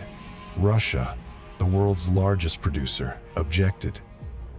A handful of other nations whose economies were threaded with the mineral's fibers joined the objection. The convention operates by consensus, not majority vote, and a single sustained objection from a member state can freeze a listing indefinitely. The lock clicked, and the door remained closed. What followed was a piece of diplomatic theater that repeated itself almost verbatim at conference after conference. The translation booth hummed. The delegates adjusted their earpieces. The nominating countries cited the World Health Organization, the International Agency for Research on Cancer, the accumulated weight of tens of thousands of peer-reviewed papers that showed no safe threshold for chrysotile exposure. The objecting countries cited economic sovereignty, the distinction between amphibole and serpentine fibers, the claim that chrysotile could be used safely under controlled conditions. The microphone passed from hand to hand. The interpreters murmured in French, Mandarin, Russian, Arabic, Spanish. The gavel came down, and chrysotile remained unlisted, a legal commodity wrapped in diplomatic asterisks, its annual death toll noted in footnotes that never made it into the body of the treaty. The strange part was not that the science was disputed. It was not. The strange part was that the mechanism itself had been designed to function even in the presence of dispute. It required only 2 national bans to trigger nomination, and dozens existed. But the convention's consensus rule meant that the nations with the most to lose from transparency could simply refuse to consent to it. The treaty contained the architecture of its own paralysis, and that architecture had been intentional. Treaties are not written by the dying, they are written by the trading. In a dusty port terminal, thousands of miles from the conference chamber, a customs officer stamps a shipment manifest. The ink pad releases a soft, papery thud that is too quiet to echo but too definitive to ignore. The container holds bagged chrysotile mined in a Siberian open pit, destined for a factory in India where it will be mixed into cement sheets and corrugated roofing panels. The manifest lists the commodity code, the weight, the point of origin, the consignee. It does not list the latency period. It does not list the projected mesothelioma incidence among the workers who will cut those sheets to size, breathing the dust that rises from the saw blade like a fine, white ghost. The customs stamp does not care. It is an instrument of legality, not of epidemiology, and legality has always been a separate jurisdiction from consequence. Russia, the global heavyweight of chrysotile production, extracts more than 500,000 metric tons annually from its Ural Mountains deposits. The numbers are difficult to verify precisely because transparency in the industry has never been a strategic priority, but the rough contours are clear and staggering. Chinese consumption hovers around similar magnitudes, driven by a construction economy that is still laying down the bones of its cities, threading chrysotile into pipes, panels, and insulation that will remain in place for decades after application. India imports on a scale that would have seemed reckless to the industrial titans of the 1920s, and does so with full legal authorization because the Rotterdam Convention has never managed to place a single barrier in front of the trade. Brazil, a historical producer, maintained its chrysotile mining operations until a Supreme Court ruling forced their closure in 2017, a decision that arrived decades later than the medical evidence demanded, but still represented one of the few successful legal interventions against the mineral in a major producing nation. The European Union's comprehensive ban of 2005 stands as a historical counterweight, a legislative admission that the miracle mineral had exhausted its miracle. Every form of asbestos, including chrysotile, was prohibited from new use, import, and manufacture across the entire Union. The ban was not a sudden moral awakening. It was the final accumulation of 30 years of regulatory tightening, union pressure, epidemiological documentation, and the slow grinding work of lawyers who had represented dying insulation workers in bankrupt courts. France had banned chrysotile in 1997. Germany had moved even earlier. The European ban consolidated a patchwork of national prohibitions into a continental prohibition, and it did so with the full authority of a body that had looked at the same evidence the Rotterdam Convention would later consider, and decided that no asterisk was large enough to justify continued trade. But the ban also created a paradox that would define the subsequent decades. Europe, having outlawed the substance within its own jurisdiction, continued to export its legacy. Ships were sent to dismantling yards in Turkey, India, and Bangladesh, their hulls packed with friable asbestos insulation installed during the shipbuilding frenzies of the mid-century. European construction companies competed for demolition contracts in regions where chrysotile was still legal and labor protections were minimal. The ban sealed the domestic pipeline but did not close the international loop. The mineral's geography had always been more durable than its regulation. The Rotterdam Convention's repeated failures have become a case study in the limits of international environmental governance, a quiet seminar topic taught in policy schools to students who were not yet born when the first chrysotile nomination was tabled. The lesson is not a simple one about corporate corruption or regulatory capture, though both are present in the historical record. The lesson is more structural, more inscribed in the architecture of global trade itself. A treaty that requires consensus to protect importing nations from hazardous substances will always be vulnerable to the veto of exporting nations whose economic interests are aligned with continued opacity. The mechanism contains its own defeat, and the defeat was not an accident. It was a feature that looked like a safeguard, a diplomatic valve that could be turned by anyone with a strong enough interest in keeping the trade in legal limbo. A member of the Canadian delegation, in a moment of unusual candor during the 2004 conference, was recorded explaining that chrysotile was a strategic mineral and that its listing would set a dangerous precedent for other natural resources. The phrasing is worth holding up to the light. A dangerous precedent. The danger, in this framing, was not the fiber. The danger was the possibility that international law might begin to take seriously the connection between a natural resource and the bodies it slowly, silently dismantled. The mineral had no politics, but its trade acquired a diplomatic immunity that no individual victim could ever invoke. At the port terminal, the container is lifted by a crane, swung over the deck of a cargo vessel, and lowered into the hold with the groaning precision of heavy machinery that has repeated the motion too many times to require human commentary. The bags inside are stenciled with warnings that comply with local labeling requirements, though the requirements vary so dramatically between jurisdictions that the same shipment could be classified as hazardous waste in one port and construction material in the next. The chrysotile itself remains chemically identical regardless of the label. It does not read the stencils.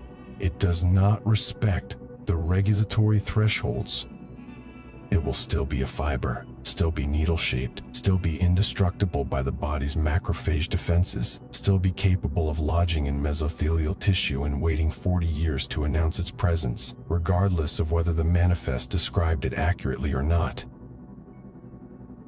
The global annual death toll from asbestos-related disease is estimated at approximately 200,000 by the World Health Organization, a figure that is widely acknowledged to be conservative.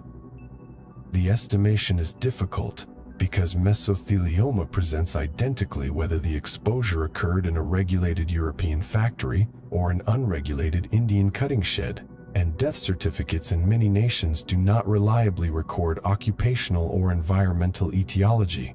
The numbers are soft at the edges, but the core is hard and undeniable. The trade continues. The deaths continue. The latency clock that began ticking in the carding rooms of Rochdale, in the shipyards of Baltimore, in the mines of Asbestos, Quebec, and Wittenoom, Western Australia, has not stopped. It has only moved south and east, following the supply chains into regions where the regulatory infrastructure was built after the factories, not before them, and where the paper locks of international treaties have proven insufficient to interrupt the flow. The delegate removes her earpiece. The conference session adjourns for lunch. The interpreters close their notebooks and stretch their wrists. In the corridor outside, diplomats cluster in small groups, discussing compromises that might break the deadlock next year, or the year after, or the year after that. The chrysotile listing will be raised again at the next conference of the parties. It will be objected to again. The translation booth will hum again. The transcript of the proceedings will be archived in a climate-controlled room in Geneva, its pages slowly yellowing, its ink slowly fading, its record of objections preserved with the meticulousness of a treaty that has documented its own paralysis in the most precise bureaucratic language available. The dust, in the meantime, does not wait for consensus. It settles. It accumulates. It crosses borders without a manifest, traveling in the lungs of workers who inhaled it decades ago, and in the bags of fresh chrysotile being loaded onto trucks bound for factories whose production schedules have not been altered by a single footnote. The ceiling tile had been installed in the autumn of 1962, the year the school opened its doors to the children of the new subdivision. It was a standard acoustic panel, 12 inches square, composed of pressed wood fiber, mineral binders, and, though no plaque commemorated the fact, a generous admixture of chrysotile asbestos, mined 800 miles away in the open pit of Asbestos, Quebec. For 61 years it had performed its quiet office, absorbing the reverberations of algebra lessons, band practice, and the squeak of gym shoes on linoleum. Now it sagged perceptibly at its center, weighed down by a slow, persistent drip from a corroded steam pipe in the ceiling cavity above. With each drop, a microscopic cloud of fibers dislodged from the disintegrating matrix and drifted down through the hairline crack in the painted surface, settling on the floor in a fine white pyramid that grew, grain by grain, in the empty, darkened music room. The steady, resonant drip of water from that old pipe was the only sound, a metronome marking the tempo of a deterioration so gradual that no human eye could register it in real time. But across the continent, in tens of millions of classrooms, hospital corridors, office lobbies, courthouse basements, and apartment building hallways, the same quiet seepage was underway. Asbestos, the miracle mineral of the industrial age, had not vanished. It had merely gone indoors. It had traded the open roar of the open pit mine for the concealed hush of the suspended ceiling, the boiler room, the service riser, and the floor tile. What had once been a proud, visible shield against fire had become an invisible, ambient tenant in the architecture of ordinary life. The numbers, when tabulated by public health agencies in the early 21st century, were not so much staggering as they were topographical. The United States Environmental Protection Agency estimated that asbestos-containing materials remained present in over 100,000 public and commercial buildings, to say nothing of the private homes clad in asbestos cement siding or insulated with vermiculite contaminated by amphibo fibers from the doomed mines of Libby, Montana. Across Western Europe, the figure climbed into the millions of individual structures, a built inheritance from the post-war reconstruction boom when speed, economy, and fire resistance had trumped all other considerations.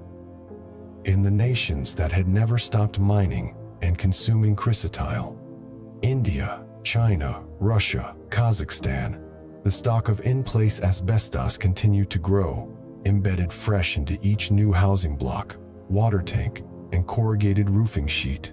The mineral was no relic. It was a contemporary, a silent component of the modern architectural anatomy, hidden behind paint and plaster like a secret too dull to keep but too expensive to confess. The strange part was not that the asbestos remained, but that its continued presence presented a paradox that confounded the simple logic of public health remediation.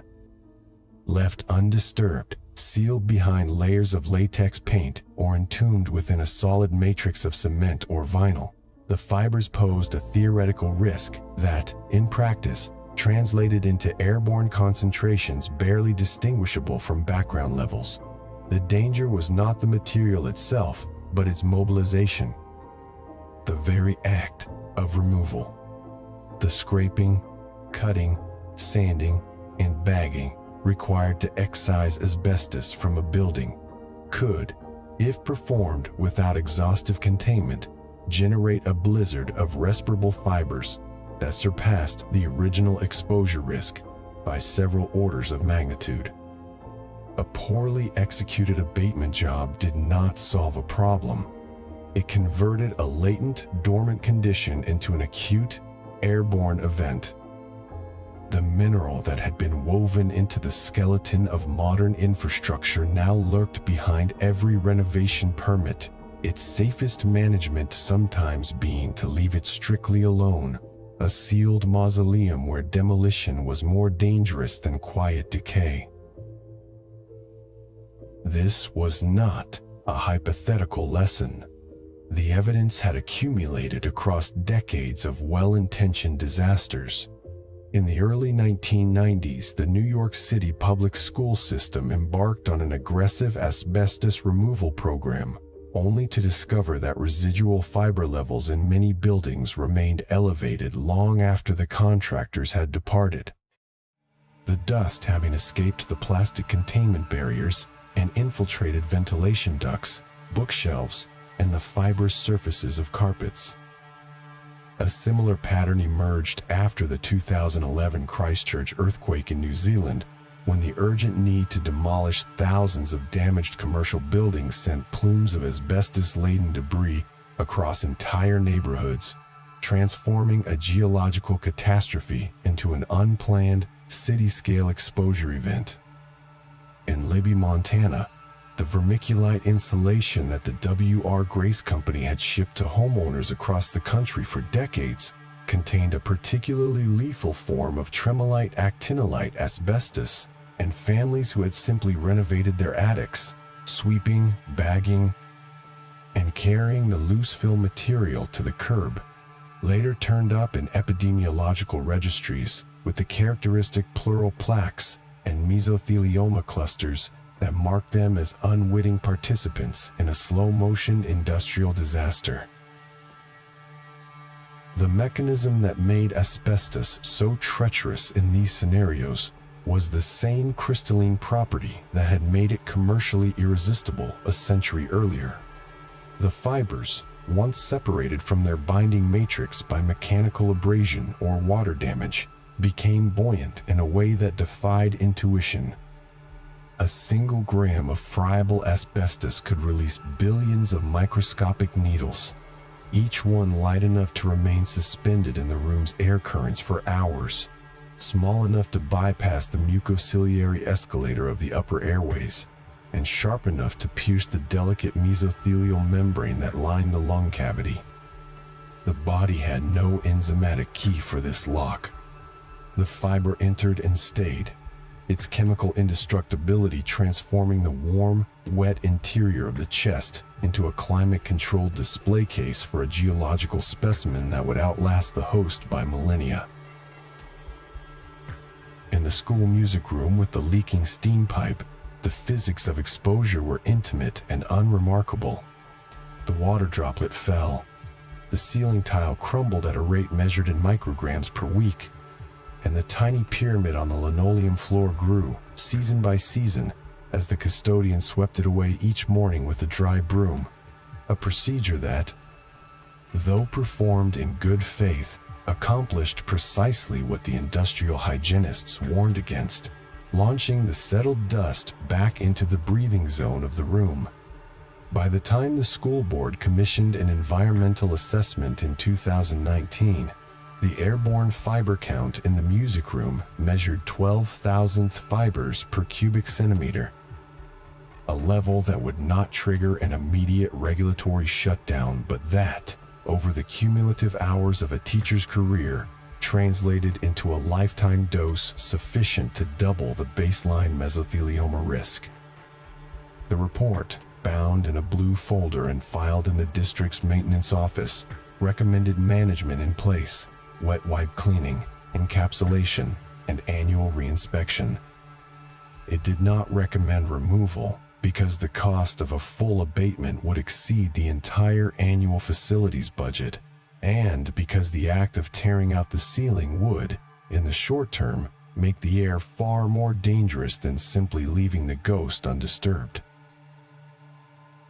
This was the grim arithmetic of the asbestos in buildings era, an actuarial equation that balanced the known cost of remediation against the probabilistic cost of future disease, discounted over the decades of latency that separated exposure from diagnosis.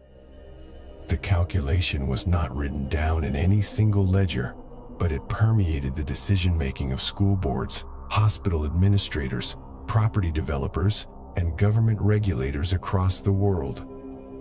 A ceiling tile could be replaced for a few $100s, but an asbestos abatement contract, with its negative pressure enclosures, Tyvek suits, HEPA-filtered vacuums, and hazardous waste manifests, could run into the tens of thousands per room. The disease, when it came, would arrive 20 to 40 years later. Its attribution to that specific classroom, that specific building, that specific year of exposure nearly impossible to prove in a court of law. The liability was diffuse, the responsibility fractured across a chain of ownership, maintenance, and regulatory inspection that stretched back to the original architect who had specified the fire-rated ceiling assembly in 1962, ticking a box on a product data sheet that promised 1 hour fire resistance at a competitive price per square foot, with no mention of the latent costs that would accrue, invisible and compound, in the lungs of a future generation. The buildings themselves offered no clues. The asbestos was hidden in the most mundane locations. The grayish insulating wrap on the hot water pipes in the janitor's closet, its surface stamped with a faded manufacturer's logo that included the word asbestos in small, unassuming type. The 9-inch square vinyl floor tiles in the principal's office, their pattern of beige and brown flecks, a standard design that had been installed in 1,000 identical schools across the continent. The spray-on fireproofing on the structural steel columns above the stage in the auditorium, a rough, popcorn-textured coating that looked like concrete but crumbled under a fingernail. The mineral had been incorporated so thoroughly into the building's fabric that it had become indistinguishable from the building itself. To remove it would be to partially dismantle the architecture, to peel back the layers of plaster, drywall, and paint, until the skeleton of the structure lay exposed and the true cost of the industrial age's material choices became, for the first time, visible. There was a deeper, more geological irony at work. The very longevity that had made asbestos the darling of the fireproofing industry, its refusal to burn, decay, or degrade under normal conditions, now conspired to make it a permanent feature of the built environment. Unlike wood, which rotted, or steel, which rusted, or concrete, which spalled in the freeze-thaw cycle, asbestos simply persisted. A vinyl asbestos tile, buried in a landfill, would remain intact for centuries, its fibers bound in a plastic matrix that resisted microbial degradation. An asbestos cement water pipe, removed from service and stacked in a salvage yard, would withstand the rain and sun without losing its structural integrity, its crystalline content sealed within a hardened calcium silicate hydrate gel that had been engineered for a service life measured in human generations, not geological epochs. The problem of asbestos in buildings was, in its deepest sense, a problem of time. The material's durability exceeded the lifespan of the institutions that had installed it, the corporations that had manufactured it, and the regulatory frameworks that now struggled to contain it. The archive's final drawer on this subject, if such a thing existed, would not contain a neat resolution. It would hold instead a collection of building inspection reports, their pages typed in the careful, dispassionate prose of environmental consultants who had learned to calibrate their language to the legal realities of the situation. Condition, friable. Recommendation, encapsulation or removal. Condition, non-friable, intact. Recommendation, leave in place, monitor annually. Beneath each finding lay the unstated truth that the decision to abate or to defer was not a scientific one, but an economic and political one, a negotiation between the known present cost and the unknown future harm. The mineral had no opinion on the matter. It simply waited, entombed in the matter. Suspended in the ceiling cavities, locked in the floor tiles, and continued its slow, patient shedding into the air that circulated through the heating ducts and return grills, settling on the desks, the books, the piano keys, and the shoulders of the children who came and went with the seasons. Breathing the ordinary air of an ordinary room in an ordinary building, unaware that the dust of a century past still drifted among them, weightless, invisible, and chemically immortal. In the school music room, the custodian eventually replaced the sagging ceiling tile with a new one, a modern acoustic panel composed of fiberglass and starch, its label certifying it as asbestos-free. He swept the white pyramid into a dustpan and emptied it into a trash bag that went out with the evening collection. The steam pipe was repaired, the drip ceased, and the room returned to its quiet order. The incident was never recorded in the school's official maintenance log because it did not seem, to anyone involved, like an incident at all. It was just a ceiling tile that got wet and needed changing. A small act of repair in a building that required 100 such small acts each month to keep its doors open and its lights on. But the fibers that had already been released did not vanish with the replacement tile. They remained in the room's dust reservoir, in the fibrous baffles of the loudspeaker cabinet, in the crevices between the floorboards, in the microscopic texture of the painted cinder block walls, waiting for the next disturbance, the next renovation, the next water leak, the next custodial shift, the next generation of lungs. The mineral that had built the century had not finished its work. It was merely resting, entombed and patient, in the quiet architecture of the everyday.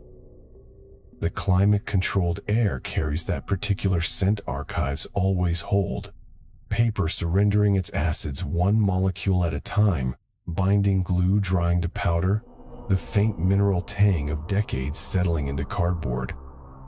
The storage room hums with the white noise of ventilation fans, a sound so steady it becomes a kind of silence. A key turns in a lock, the mechanism registering each pin with a precise metallic click. Inside, the afternoon light has found its angle. It enters through a narrow window set high in the wall, a shaft of amber cutting diagonally through the climate-controlled dimness. Within that beam, dust motes drift in slow, golden suspension particles, too fine to see individually, rendered visible only by their collective dance, millions of them turning in the thermal currents like a galaxy rotating at a speed the eye cannot perceive. The cardboard box on the shelf is unremarkable. Standard archive-grade corrugated fiberboard, acid-free, reinforced corners. A typed label, the adhesive yellowed and curling at the edges. Miscellaneous. Asbestos. Final. It has been 7 years since the last shipment left the port of Montreal. In 2011, the Jeffrey Mine in Asbestos, Quebec. The open pit so vast it could swallow entire townships, the white scar visible from orbit, the geological wound that supplied the world with chrysotile for 130 years, simply stopped. The machinery fell silent. The crushers ceased their grinding. The last dynamite blast echoed across the white crater and faded into the cold November air. And then there was nothing but the wind moving through the tailings, stirring the fine gray dust into low drifts against the chain-link fencing. The final commercial shipment of Canadian chrysotile reached India in 2012. It arrived at a busy port on the subcontinent's western coast, where it joined the steady flow of industrial minerals entering one of the world's fastest-growing economies. The bags were unloaded. The customs forms were stamped. The transaction was complete, unremarkable, a routine movement of bulk commodities through the arteries of global trade. No ceremony marked the occasion. No commemorative plaque was mounted. The ship simply discharged its cargo and departed for its next booking, and the long history of Canadian asbestos production ended not with a declaration, but with a quiet administrative finality. The last entry in a ledger that stretched back to 1878. Inside the archive box, the records of that final shipment are arranged in neat hanging files. Bills of lading, export certificates, mineral analysis reports confirming the chrysotile fiber grade, correspondence between the mine's remaining management and the purchasing agents in Mumbai. The documents are typed, printed, stamped, signed. The bureaucratic apparatus of an industry completing its final transaction with the same procedural formality it had maintained for over a century. If you did not know what these papers represented, they would mean nothing at all. That is the archival condition. The document preserves the transaction, but not the weight. And the weight, if it could be measured, would register in numbers that have become almost impossible to comprehend. Global asbestos-related deaths are not declining. They are climbing, and they will continue to climb through the 2020s and into the 2030s, when they are projected to peak at over 200,000 deaths annually. 200,000 sets of lungs, 200,000 families, 200,000 diagnoses delivered in consulting rooms with fluorescent lights and neutral-colored walls. The physicians explaining that the shortness of breath, the persistent ache, the subtle thickening visible on the chest radiograph, these are not the ordinary indignities of age. They are the arrival of a bill written 40 years ago. In the archive box, a small sheaf of stapled pages catches the light. It is an epidemiological projection prepared by an academic research group in 2005, attempting to model the global mortality curve. The authors use data from the World Health Organization, from national cancer registries, from the long-term cohort studies tracking the former workers of Whitnum and Manville and Thetford mines. Their conclusion, written in the careful, qualified language of scientific publication, is unambiguous. Peak mortality will occur approximately 30 to 40 years after peak consumption. Global asbestos consumption reached its all-time high in the late 1970s. The math is simple, and the math is brutal. The deaths we are witnessing now, in the second decade of the 21st century, are the product of decisions made when the Beatles were still recording, when the Vietnam War was still being fought, when the Twin Towers of the World Trade Center themselves, insulated with sprayed asbestos fireproofing, were under construction. The miners who extracted the fiber, the factory workers who spun it into cloth, the pipe fitters who wrapped it around steam lines, the shipyard laborers who breathed it in clouds as they built the Liberty Fleet. Many of them are gone now, their contributions to the global asbestos mortality curve already counted.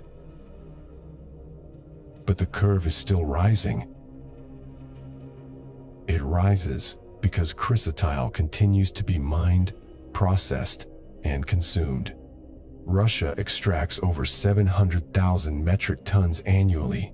The vast Ural-Asbest mine complex operating at industrial scale, with the active support of a government that considers asbestos a strategic mineral asset. Kazakhstan, China, Brazil. The production figures appear in trade journals and geological surveys, unremarkable statistics in a global economy that still demands cheap, fireproof, durable building materials. The fibers are pressed into cement sheets, woven into brake pads, mixed into water pipes. They enter the construction markets of Southeast Asia, Africa, the Indian subcontinent, installed by workers whose employers provide no respiratory protection, no exposure monitoring, no warning labels. The asbestos they install today will complete its work sometime around 2065. The archive box contains a copy of the Rotterdam Convention proceedings from 2006. The convention is an international treaty designed to regulate the trade of hazardous substances, requiring exporting countries to obtain prior informed consent from importing countries before shipping materials listed on the treaty's Annex 3rd. The logic is straightforward. Nations have a right to know what dangers they are purchasing, to make informed decisions about the risks they accept. Chrysotile asbestos has never been added to Annex 3rd. The objections came primarily from producer nations, Canada, then Russia, Kazakhstan, Zimbabwe, backed by a well-organized industrial lobby that deployed a familiar repertoire of arguments. The science is not conclusive, they claimed. Chrysotile is chemically different from the amphibolate fibers, they insisted. Safe use protocols can control exposure, they maintained. The treaty delegates listened to hours of testimony, reviewed studies funded by the industry's own research institutes, and ultimately failed to reach consensus. The vote was postponed, then postponed again, and the shipments continued under the ordinary rules of commerce. The strange part is not that the arguments were made. The strange part is that the same arguments had been made, in nearly identical language, at the 1930 Industrial Hygiene Conference, at the 1952 Saranac Lake Symposium, at the 1964 New York Academy of Sciences meeting on the biological effects of asbestos. The industry's position had not evolved in 70 years because it did not need to evolve. It merely needed to delay, to create sufficient ambiguity, to exploit the gap between scientific certainty and regulatory action. A gap that, measured in the slow tempo of mesothelioma's latency, could span entire generations. In the golden shaft of light, the dust continues its slow rotation. There is something instructive in the way these motes move. They are not falling, they are suspended, held aloft by air currents too gentle to feel. They drift, and they wait. Gravity will eventually pull them to the floor, to the shelf, to the surface of the archive box, but on their own time, at their own pace, indifferent to the impatience of observers. The asbestos fibers entombed in the buildings of the 20th century behave in much the same way. They are not active, not aggressive, not malevolent in any sense that science can attribute. They are simply present, held in ceiling tiles above elementary school classrooms, wrapped around heating ducts in hospital basements, suspended in the textured paint of apartment walls, sealed in the floor tiles of government offices. 125 million buildings worldwide, by conservative estimate, contain some form of asbestos material. The mineral that built the century is now the mineral that the century must live with, indefinitely. When those buildings age, when the ceiling tiles grow brittle with decades of humidity and the pipe insulation begins to crumble and the renovation crews arrive with their pry bars and their good intentions, the fibers re-enter the air.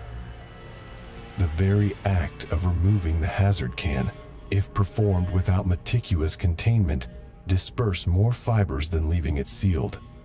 The safest management strategy is sometimes surveillance watching, waiting, containing.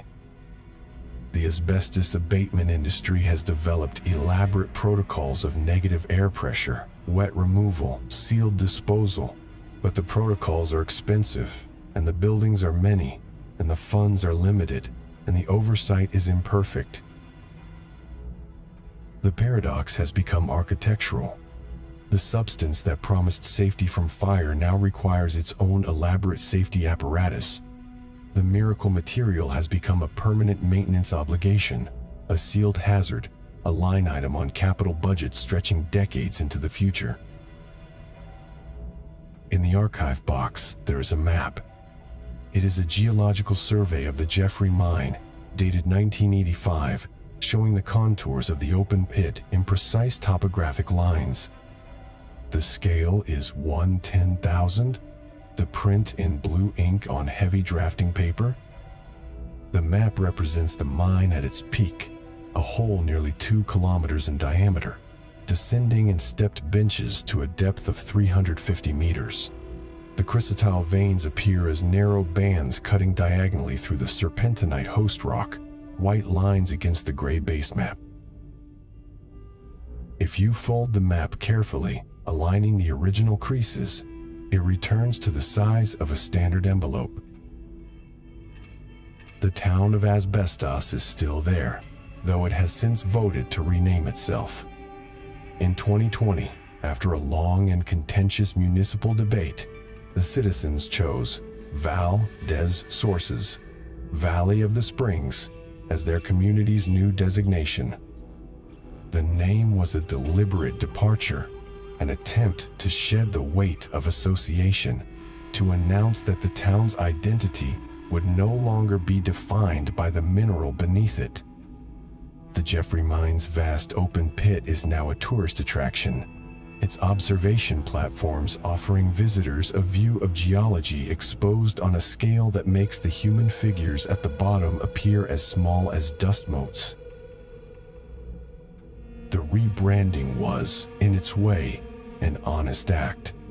The town had never been the disease. The people who built their homes there, who raised their children on streets where the dust settled daily, who drank coffee in the diner and attended mass at the church and played hockey on the outdoor rink.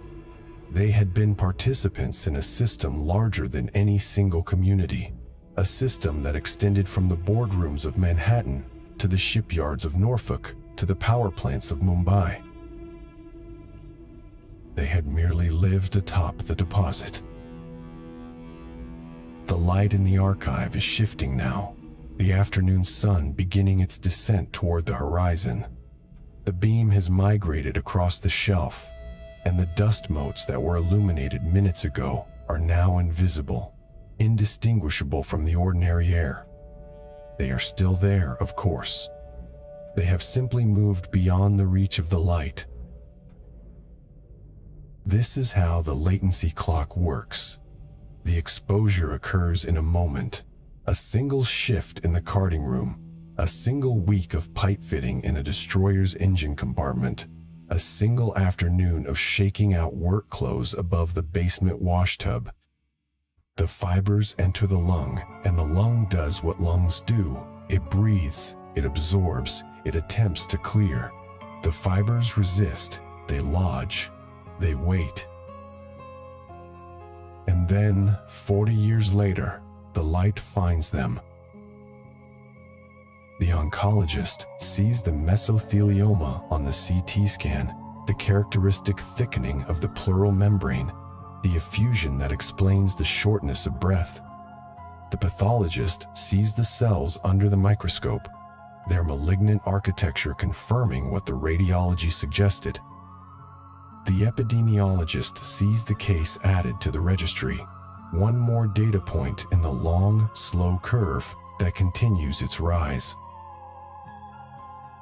The patient sees only the gap between what they remember and what they now face.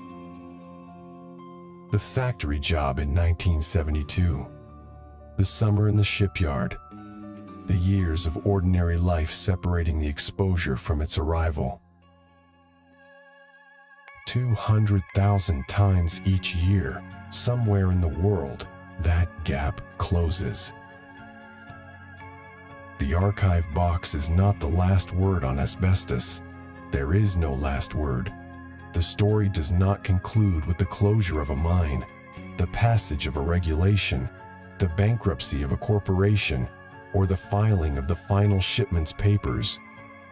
The story continues in the bodies of those who handled the fibers, and those who lived near the factories, and those who will, decades from now, develop symptoms they cannot connect to any exposure because the connection has been erased by time. The story continues in the buildings that surround us, their structural skeletons still wrapped in the mineral that fire cannot consume. The story is now a geological stratum of the Anthropocene, a layer of processed silicate fiber deposited across the built environment of the entire planet, a marker of the era when human industry extracted a mineral from the serpentinite belts of Quebec, the Urals, the Cape Province, and the Hammersley Range, and wove it so thoroughly into civilization that its removal will require centuries.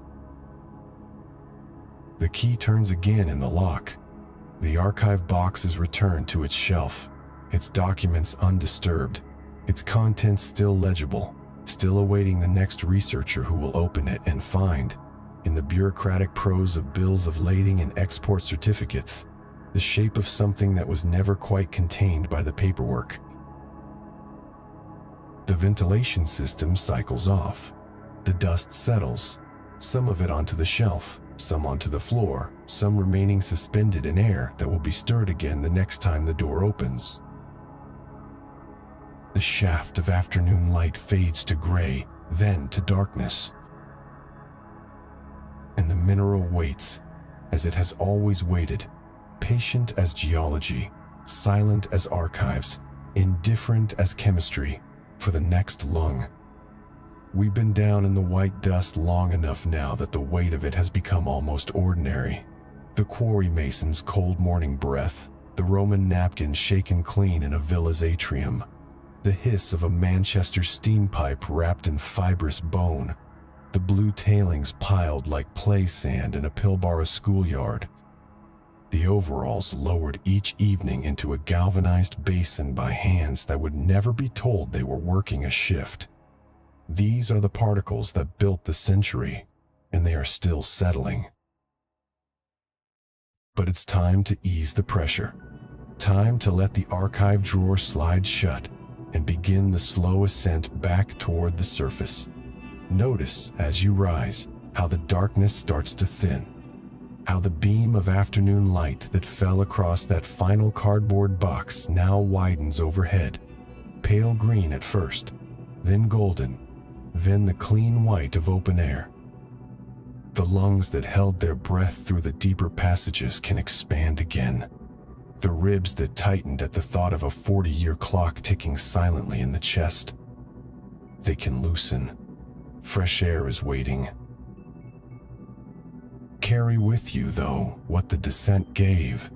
The knowledge that indestructibility, when it enters the soft machinery of the body, becomes a debt that outlasts memory. That the miracle mineral still rests behind 1,000,000 classroom ceiling tiles and hospital corridor walls, patient as geology, indifferent as chemistry. That the last shipload of chrysotile crossed an ocean without ceremony, while the latency clock for those who unloaded it has only just begun to wind. The archive does not demand a verdict. It only asks that you remember the rag in the sink, the blue dust on the veranda rail, the pen pausing over an X-ray. You're surfacing now. The air is clean. The light is broad. The story remains below, in its box, waiting for whoever opens it next. But for this breath, this quiet moment, you are back. I'll leave you here. Until the next ascent.